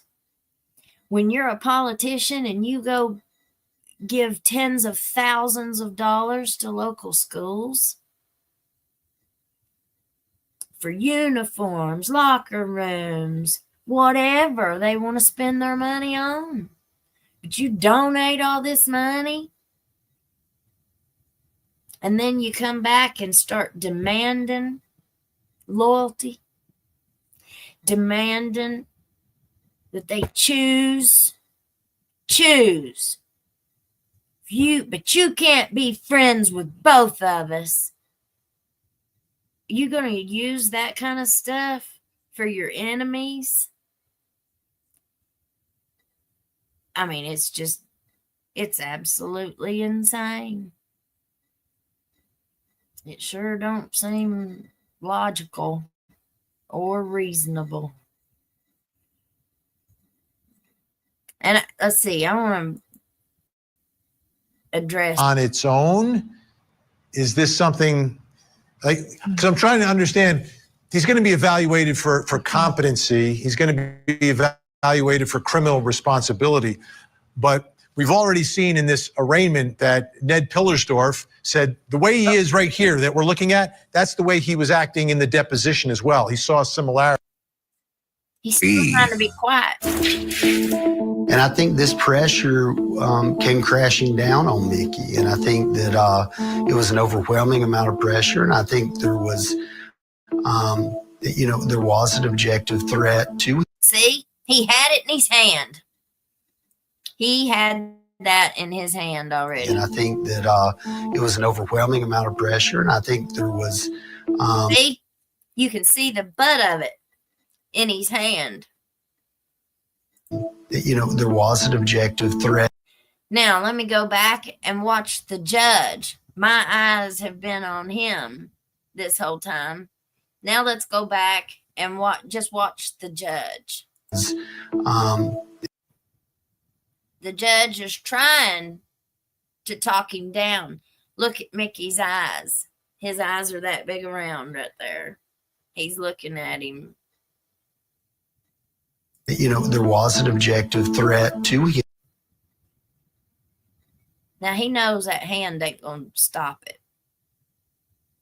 Based upon what he might say or not say, or might have already said or not said during the deposition. And I think you compound that with the fact that there is a mental health issue as well. And I think that what you see in the chambers in that video is a result of a combination of those factors. Combination of those factors. All right, let's go back over here to this part.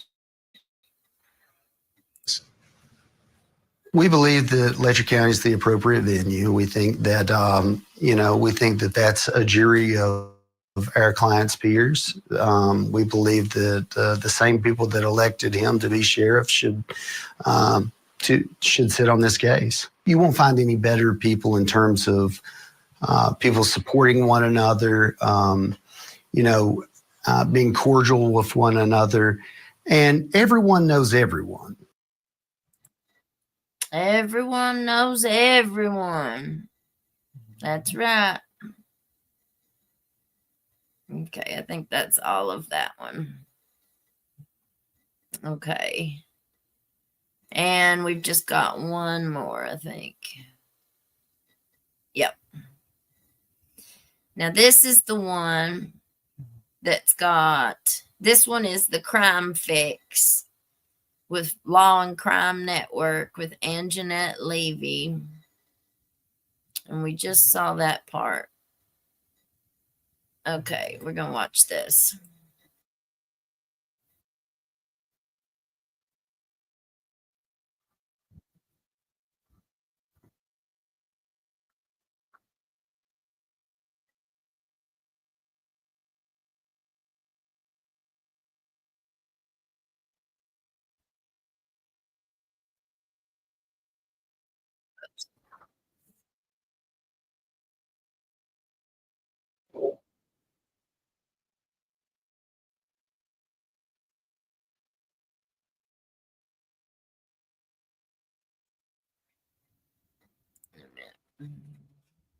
Let me make sure I got it on the right one now. Hang on. We'll stop sharing that and I'll redo it. I did it wrong. And sometimes it fusses at me.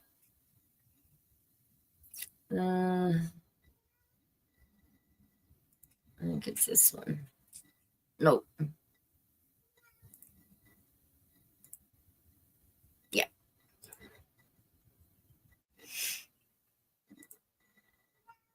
All right.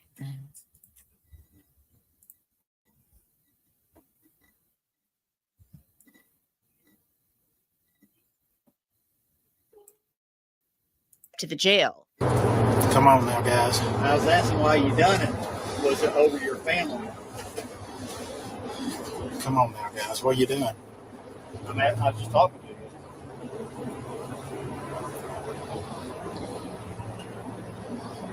I'm just asking, was it something to do with your family or anything like that? I want to tell you about Upside. It's a free app that gets you cash back on things like gas, groceries, and restaurants. This is filed by a woman named Sabrina Atkins. Atkins sued Letcher County after a former deputy named Ben Fields admitted to having sex with her when she was an inmate and he was supervising her on home incarceration. Atkins said she couldn't afford a GPS bracelet, so Fields offered to help her out in exchange for her having sex with him in Judge Mullins' chambers. Fields was charged criminally and served 6 months in jail, and he's supposed to be on probation for more than 6 years. Atkins told investigators with the Kentucky Attorney General's office that she saw videotapes of Judge Mullins having sex with women. But you just saw the judge. Do you know for sure that was the judge? I mean, how do you know that's the judge? I'll be in front of him. His face is pretty clear on there. Now, you hear how he says that this is the interview that they're playing here with the Attorney General's office. This is the interview that she gave when they were investigating Ben Fields, the deputy. Now, she gave two, I think. She gave one, if I'm telling this correctly, I think. She gave one that was her interview for the investigation, and then she gave what Ned called a proffer. The proffer, it was a recorded interview where everything was game. So anything that she heard, anything that rumors, anything like that was able to be told and used for that proffer. But my question is, why? Why did they even give her a proffer if they weren't going to use any of the information? Would they use that? Remember, I'm no lawyer, so I'm asking these questions as serious questions. Do they use, could they use a proffer for a deeper investigation? Could they use that information for search warrants? I don't know. But it seems like what it appears to a whole lot of us citizens, us lay people, what it appears like happened was that Ben pled guilty. He took the hit. You go down. You're the one got caught. You're not getting the rest of us in trouble. So you better plead this out. And then what?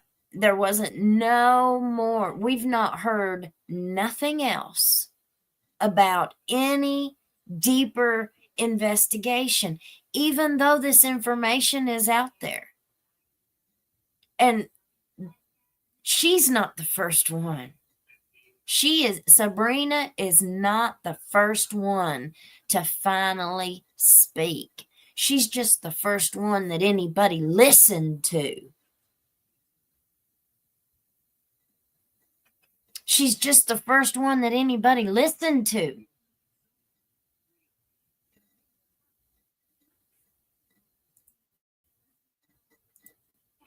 So did this lawsuit and what was happening in the courthouse play a role in Stines shooting Judge Mullins? His attorneys most certainly believe so, and you're going to hear more about that here in a bit. Fast forward to a hearing for Stines last week. His lawyers want him to undergo a psychiatric evaluation to help determine whether he is criminally responsible for Judge Mullins' murder. We do believe that there will be an issue as to criminal responsibility. We have consulted with, folks with regards to that issue. The judge agreed to get the ball rolling on the evaluation. I think that's probably the best course of action to go ahead and get that in the pipeline. It is going to require, what I would recommend is that we go ahead and get the order entered in regards to competency and criminal responsibility. I might as well go ahead and that addressed since we're going to be doing that versus we've seen it sometimes be piecemealed and I don't want to delay the proceedings if we would have to go back and redo that. So competency and criminal responsibility, these are two totally different things. Competency has to do with whether someone is able to assist with their own defense. Yeah, let me go ahead. And if anybody wants to go back and watch this, the link is in the description. But so competency would address his mental state now for his defense. Is he competent to assist his defense attorneys in his trial? Can he help with his defense? The criminal responsibility will address his state of mind at the time of the pew-pew, at the time of the incident. So I think what that judge was saying was he had seen situations where they had just went ahead and done one evaluation on one or the other, and then later on they found out that they needed the other. So what he was saying there was, we're going to go ahead, I want you to go ahead and get both of them done now. So if we ended up needing both later on, we'll have them and the trial won't be held up. And this is Jackie Steele. So this is the prosecutor who is prosecuting Mickey Stines. So this is an attorney general, like he's I think he works for the attorney general's office. I think he's a prosecutor with the attorney general's office. I'm pretty sure that's where I don't think he's from another county. I don't think he's like a special prosecutor from another county. I think he's from the attorney general's office. I'm pretty sure. But if anybody knows different, let me know. Wasn't that the judge that was going to set a date for a bond hearing at a later date? That is the judge who will be overseeing this trial. So he will be the trial judge. Mickey's lawyers tabled the bond hearing for now. They said that they were going to come back to that at a later time. So I think we're still going to see a bond hearing. I don't know when we'll see one, but I think we will see one. I think it'll be after the results are from his mental evaluation and stuff. I think Mickey's got some really good lawyers. I think these lawyers are pretty decent. I think the Bartleys will do as good of a job as anybody could with this case. I think it's just a really big case. I mean, you've never heard of this happening in no other courthouse in America. At least I don't remember hearing one like this. And people think that, and for some reason, a few of these people think that we're not allowed to talk about it. We're not allowed to discuss it. We're not allowed to tell anything about this case unless it's given out by them to a specific newspaper. Well, that's just not how journalism works anymore. Unless we know what the issues are they're raising in the criminal responsibility of their expert.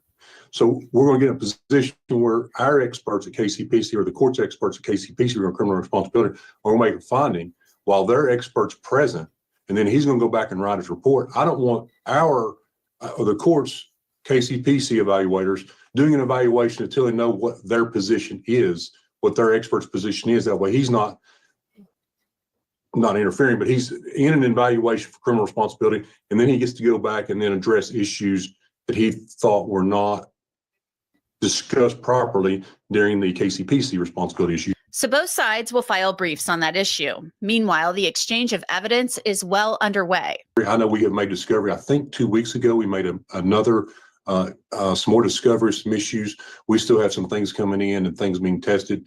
I would think within the next 4 to 6 months, all discovery and testing would be complete. So does that mean, I think that means that they've already started handing over the discovery. I don't think that they handed over, which I'm no lawyer, so I don't know. But I don't think that they would like hand over everything at one time. I think it's kind of, as they get it, like he said, they still were receiving things. So I think that they've been given the defense what they had, at the time. And as it comes in, they'll hand it over. And, it's the prosecution's job to also hand over any evidence that exculpatory evidence. So any evidence that would be in Mickey's favor, they also have to turn stuff like that over.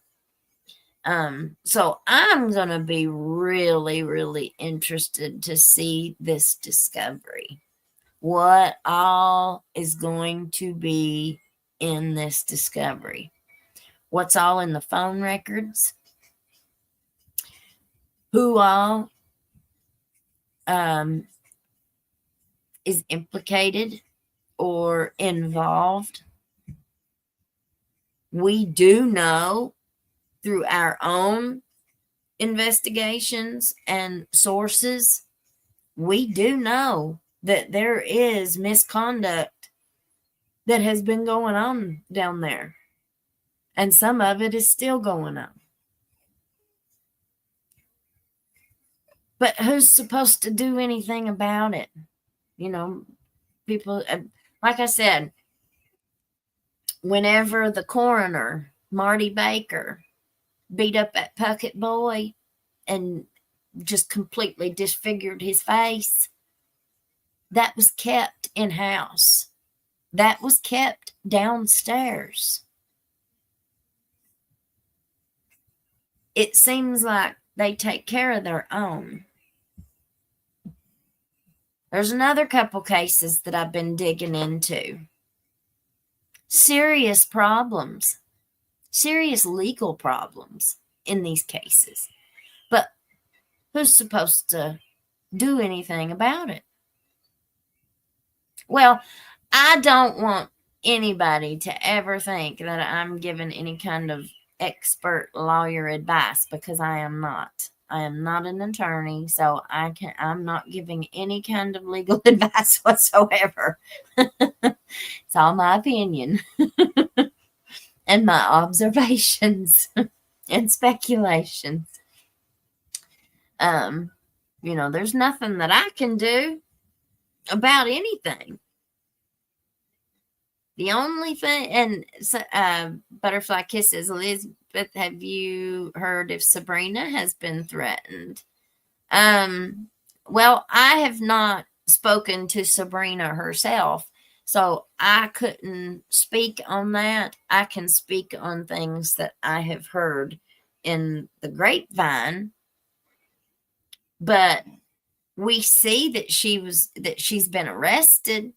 She was arrested for allegedly lifting shop. Flip it around. Allegedly lifting shop. So she's been arrested. There was that Tasha. She spoke out. She spoke out a whole lot on TikTok. And I'm not particularly friends with her, okay? So I'm not taking up for her or anything like that. I don't know if she's guilty or not of what they've accused her of. But she's charged with felonies. allegedly taking from where the place that she was working at.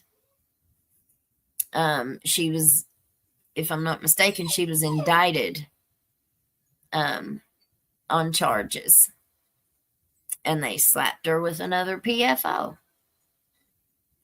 So how do you think she's going to be treated after she spoke out?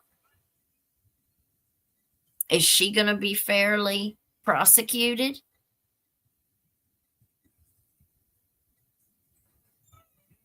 I don't know.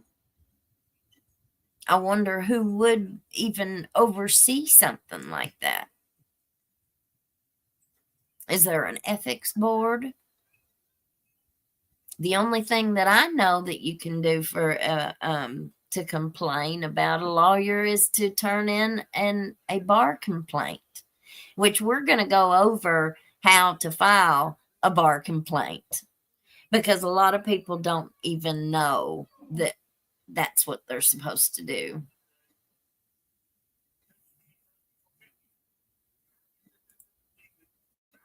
All right, so let's listen to this interview. I want to bring in Jeremy Bartley. He represents Mickey Stines in this case. So I want you to kind of break down, Jeremy, what exactly you're looking for here with the criminal responsibility evaluation. I mean, is this something that you would present to a jury, or would this be something that would be evaluated pre-trial?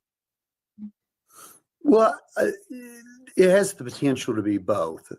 So basically, we are required, if we intend to rely in part or in whole on a mental health defense concerning criminal responsibility, then once we are confident that we can announce our intention to use that as part of our defense, and we have retained our expert, then the Commonwealth of Kentucky has the opportunity to have Mr. Stines evaluated by their expert. And at this point, KCPC there's a huge backlog of cases in the state of Kentucky. And so normally this might be something that we would wait a little bit longer on, but in the interest of trying to expedite this case, we have presented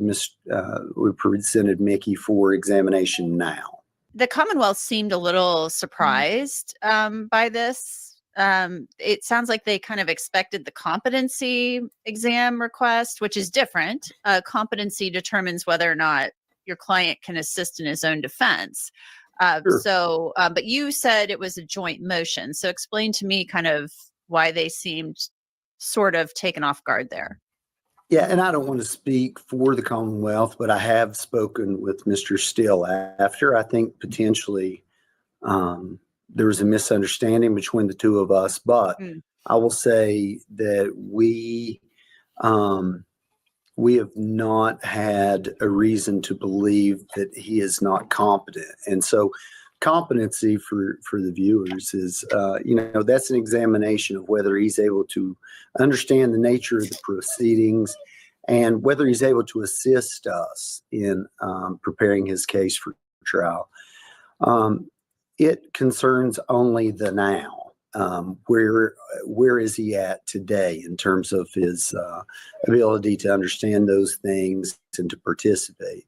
Whereas criminal responsibility, that examination focuses on the time of the alleged acts. And so what we said in court is that I have no reason at this point to believe that he's unable to assist us.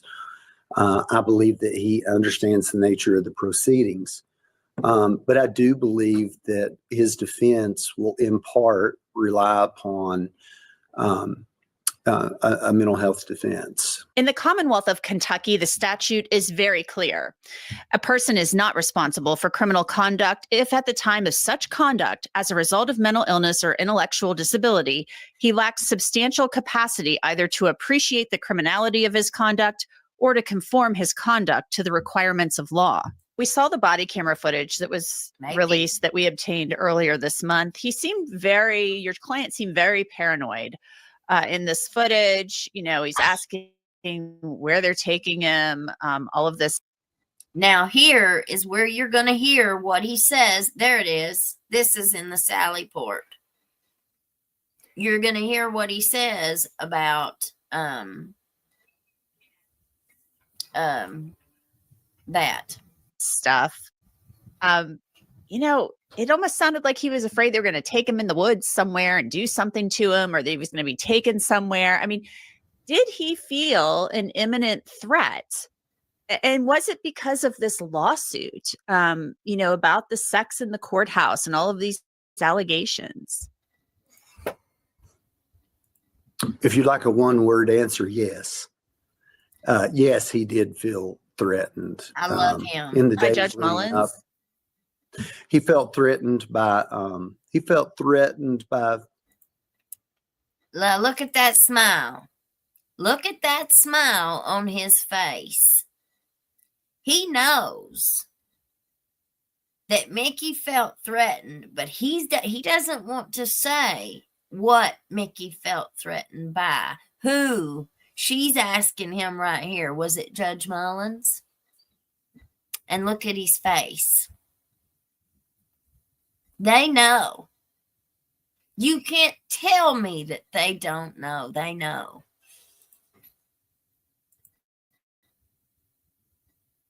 I'm not going to say specifically who, but at this point, but he was. At this point, he's not going to say specifically who. At this point.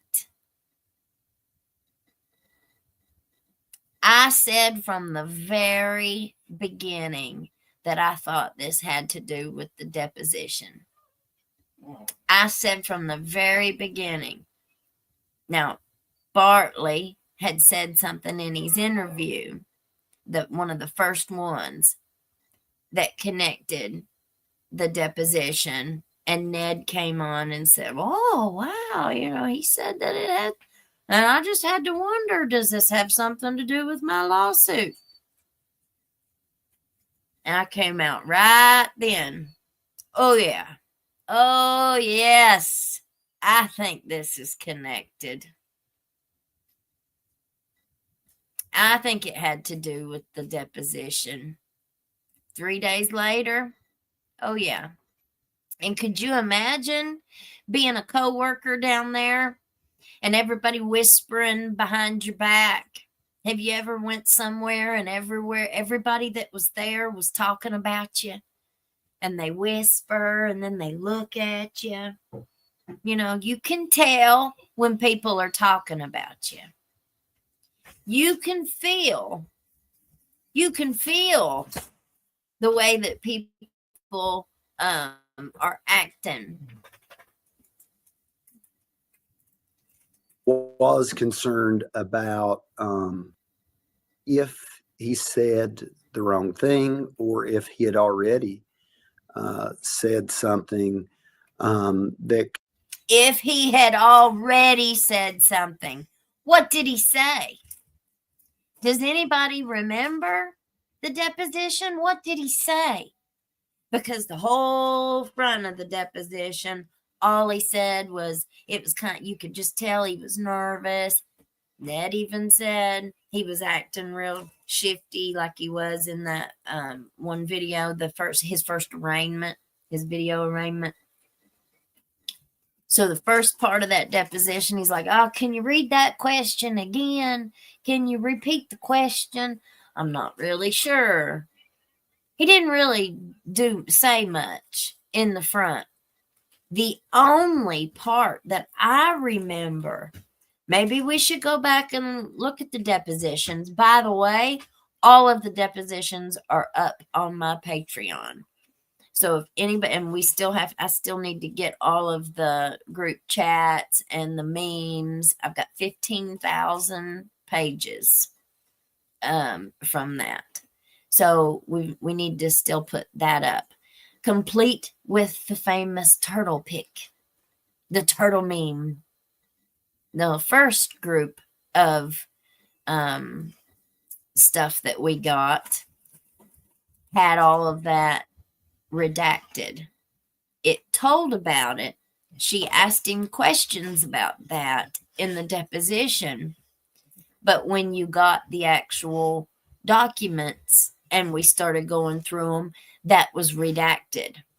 Well, then when we got the other set of documents, we got it unredacted.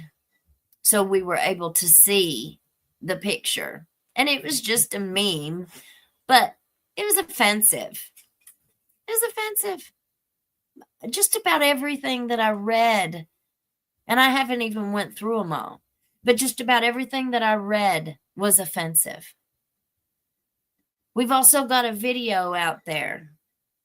There's a video out there of a higher up behaving very poorly. Very poorly. That he sent to somebody else. It's X-rated. We can't describe it. We can't show it. There's stuff out there, y'all.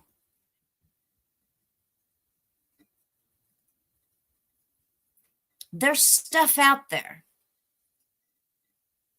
And I guarantee you, the wagons have been circled. The wagons have been circled. And they have made sure that they're all very loyal. So even these good old boys, not the good old boys, but the good guys. Well, if they're so good, they've been watching the bad ones. And they've been turning a blind eye. And that's what happens. That's what happens when you fill your place, your staff with all friends, family, brotherhood.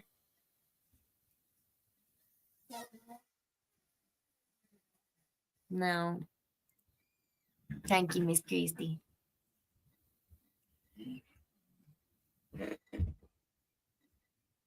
It's probably in on setting up Mickey to be while delivering the 2 food crates. You never know. I mean, we don't know.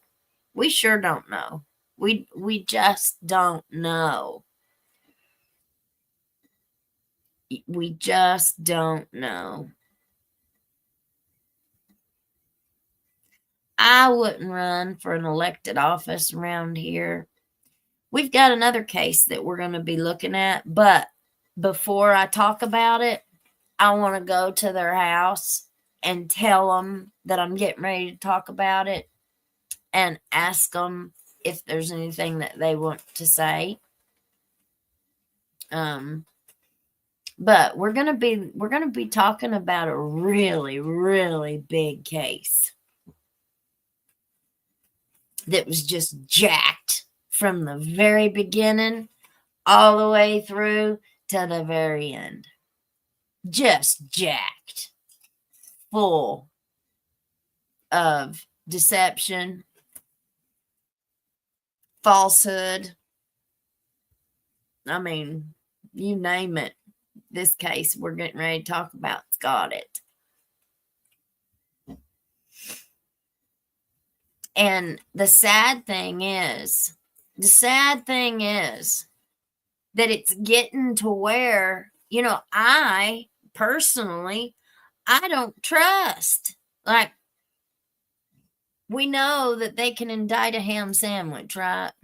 But when you hear that somebody's been charged with, you know, something horrible, even though it's innocent until proven guilty, I think it's human nature for us to kind of maybe assume that they're guilty. But with the amount of just retaliation, intimidation, misconduct. Well, and when they do something that they should have done, it was the right thing to do. We want to give them a trophy and take a big picture and put it out on Facebook and every other social media and just praise them and praise them. Oh, it's a new day now. What, because they did the right thing? They did what they were supposed to do? What they should have done? Like they should be doing what they should be doing every minute of the day, every case that comes before them. Justice. You know, it's a pretty bad thing when the people that are seeking justice are hindering it. How can you trust that? How can you trust anything that they do if they're willing to be so dishonest and deceptive? I sure don't. I sure don't. You know, people don't like and appreciate being treated like they're beneath other people. You know, like I don't know. Like if you ask me for the shirt or for something, I'm going to give you the shirt off my back. But if you steal it from me, take it from me, or demand or feel entitled to it, I'm not going to want to give it to you. But if you're nice and I know that you need it, you know, I'm going to give it to you. But you can't take it from me or demand it from me. You know, sometimes people just don't have a very good bedside manner.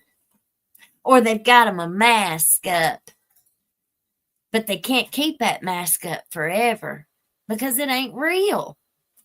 Eventually, that mask is going to slip.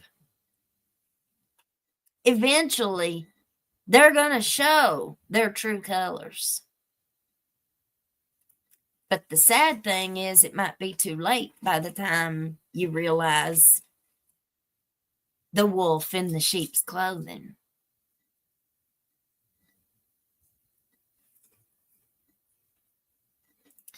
Miss Nene says you have to fill your staff with people loyal to your corruption to ensure compliance. Well, and I'm sure, you know, they don't say that. You know, nobody says that. Nobody says that kind of stuff. You know, they're gonna make you think that they're doing you a favor. They're going to make you think that they are doing something nice for you. That's called manipulation. That's what manipulation is. That's what narcissists do. Let's listen to the end of this. Could cause people to want to retaliate against him, to cause harm to him or his family. Yes, he did feel that there was an imminent threat. And, you know, is it related to the deposition? Well, in large part, yes. And there were a variety of things that were happening there in the area of the courthouse that I think a lot of people wanted to keep secret. And, you know, I think we're starting to see, as you've reported, and about some of the things that were behind the veil were not operated the way they should be. There's been some reporting out. There's a whole lot that wasn't done properly. You know, but that's something, it's kind of like a common thread that I've found around here, that a lot of these people that are in these really big positions, and it doesn't even have to be in the courthouse. I've seen it in other areas, but they're really in big positions and have access and, you know, to whatever.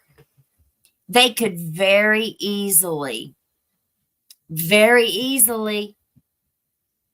do whatever it is that they're doing the right way. They might have to go through a couple more hurdles, or, and maybe it's a little bit more work to do, it the right way. But I see them doing it the wrong way, to where they could actually get in trouble if anybody ever figured out what they was doing. But it's such a common practice. Just do what everybody else is doing. Nobody will care. And that's how these things spread. Some people see somebody else doing something that they shouldn't be doing, but they're getting away with it. What do you think Ben did? They see other people doing this stuff. Well, honey, I want to do that too. I want to do that too. Well, when you fill your positions with very like-minded people, and all we have to do is look back at that group chat and see the like-minded people, the like-minded behavior, because they was all doing it.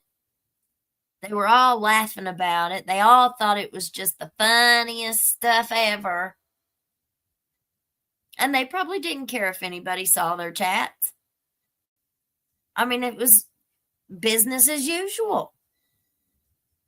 This is just what we do. This is who we are.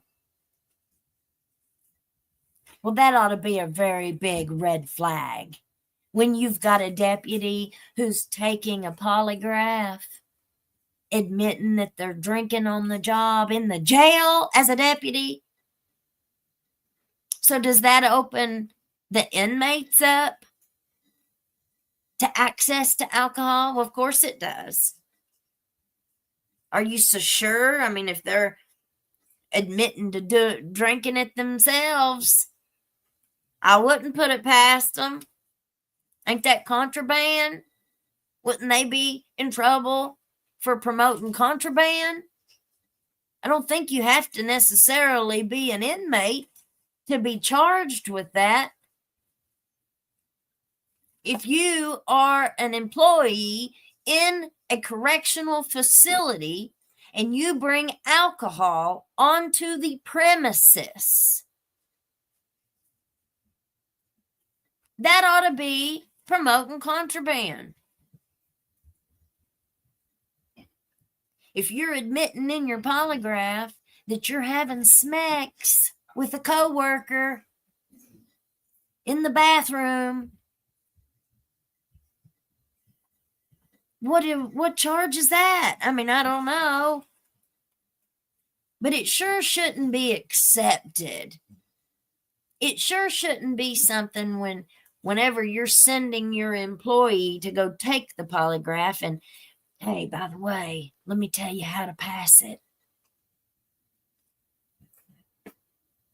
I mean, if I was going to take a polygraph and nobody told me anything, and I went in there and they started asking me those questions, I don't know if I would know to admit it. That if I admitted it, it would be okay. I would still be eligible for hire.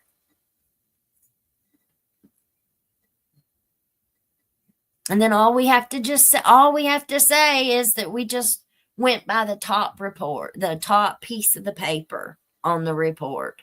I didn't even open it and look at it. Well, as long as you don't open it and look at it, it should be fine, because then you're not going to be lying if they ask you.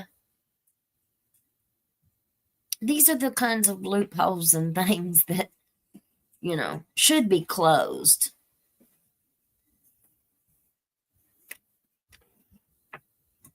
And right after it happened, right after the pew-pew happened, you had Tweety Bird running just as fast as he could up there to talk to Mickey's wife and daughter.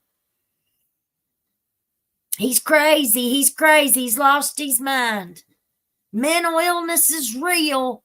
Mental illness is real. Well, if he was that mentally ill, you all had left a mentally ill person in charge of the sheriff's department, where he was walking around carrying a pew-pew. You know, that just, you can't, I don't think you can have it both ways. And if you do, I just don't know how that works. I just don't know how that works.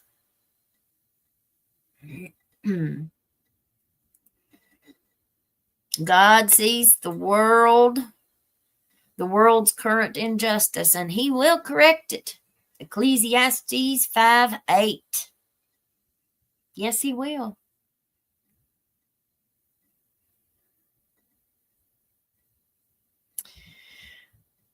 There wasn't none of them people liked me anyways. There wasn't none of those people ever spoke to me.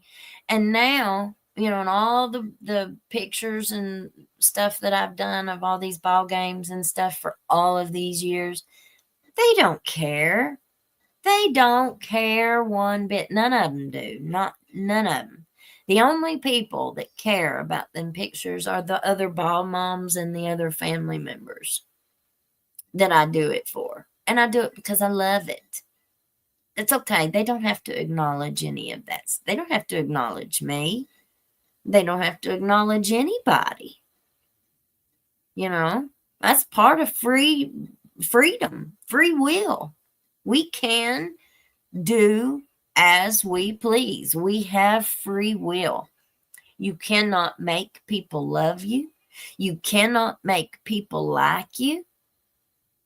You know, birds of a feather flock together.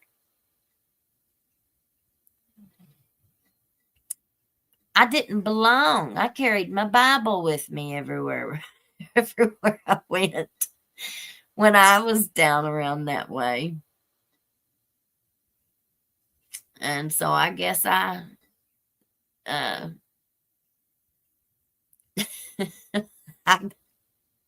carried my Bible with me. What else do I got to say? That should explain it all.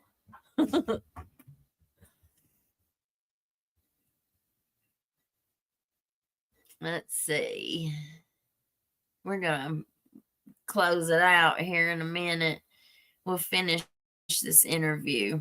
Out there by another outlet, you know, there have been some people who've floated some theories to us that even though, you know, Mickey Stines was obviously, as the sheriff, named in this lawsuit as the sheriff, that he was somehow involved in all of this with the sex in the courthouse somehow. Was Sheriff Stines, as the sheriff, involved with the sex for favors in the courthouse? The civil suit, the only reason that our client was named in the civil suit, and we're not representing him in that, but he was named solely as the sheriff. And the allegation in that case was solely that he failed to train this Ben Fields, who was convicted of having these sexual relations with you know, people on pretrial release in the same chambers where these acts occurred. But I've not seen any allegation concerning my client in that case that relates to those allegations, and I've not seen anything that substantiates anything of that nature against our client. Is there anything else that you can reveal to us about what was going on in that courthouse and why he felt threatened that day? Well, I just think there are a lot of things that that he certainly would have been privy to, had been made aware of, and I think that there was a concern that what he might say in that deposition could be harmful to others. And, you know, I think that this caused him severe distress. And I think you see a person in the body cam footage that you have, you see a person who is completely outside of themselves, outside of the normal way that people were used to seeing the sheriff. And, you know, the days leading up to that deposition and the days following that deposition, he was looking around every corner. He had every reason to believe that there was a threat to his wife and daughter. You heard the testimony at the preliminary hearing that our client's statement was they were going to take or kidnap my wife and daughter. And that was a very real threat that the sheriff felt. And so I think that it's important to understand that while this is not a whodunit case, you have a video, there was a shooting, but there's a real husband, a real father, and a real human who was placed in a absolutely very delicate situation. So there it is. You heard it from the horse's mouth right there. The days leading up to the deposition. Ben had already been to his deposition the week before. So he already had a taste of what it was going to be like. I would be interested to see if there was any communications between Ben.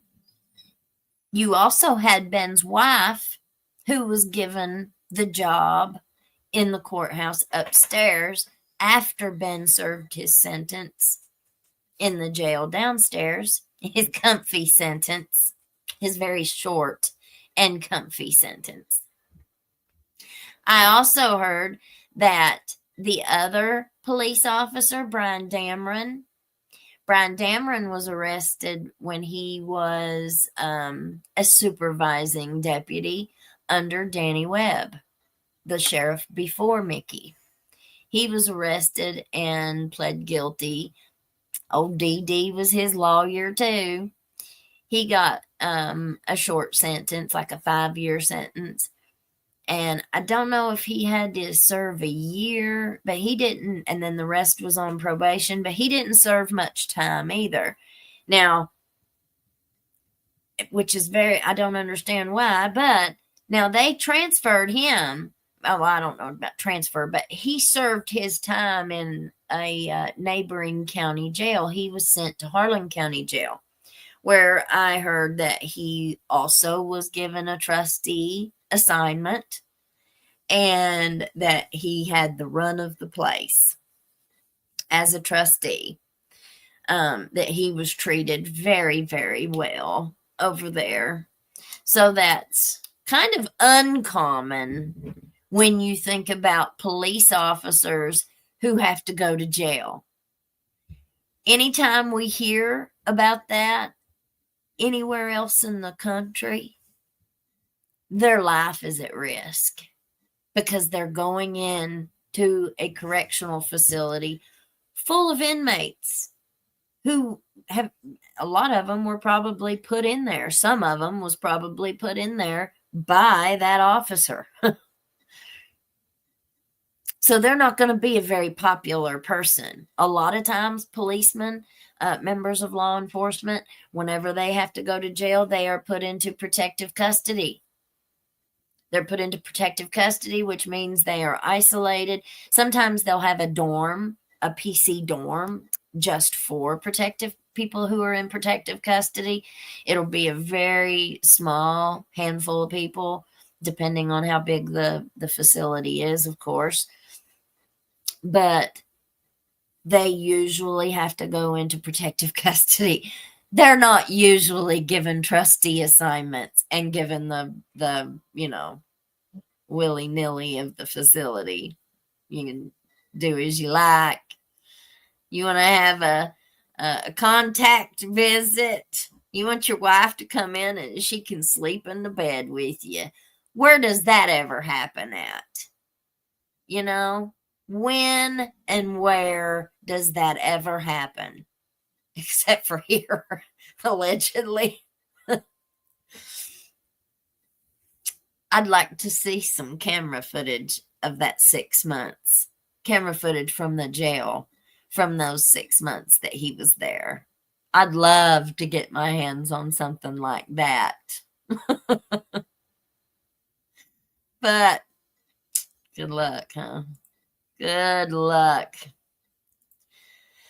All right, let's go over.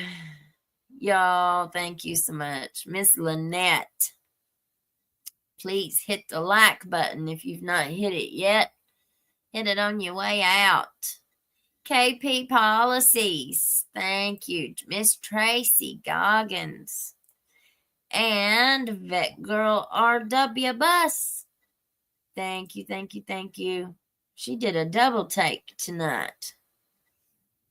Cold Aquarius became a YouTube member. Welcome to the Hillbilly Train.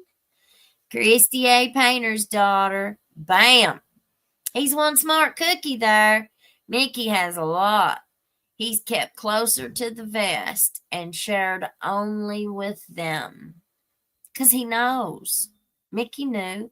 And he's not going to get up there and tell anything knowing that he's not in any position to be able to protect his family now.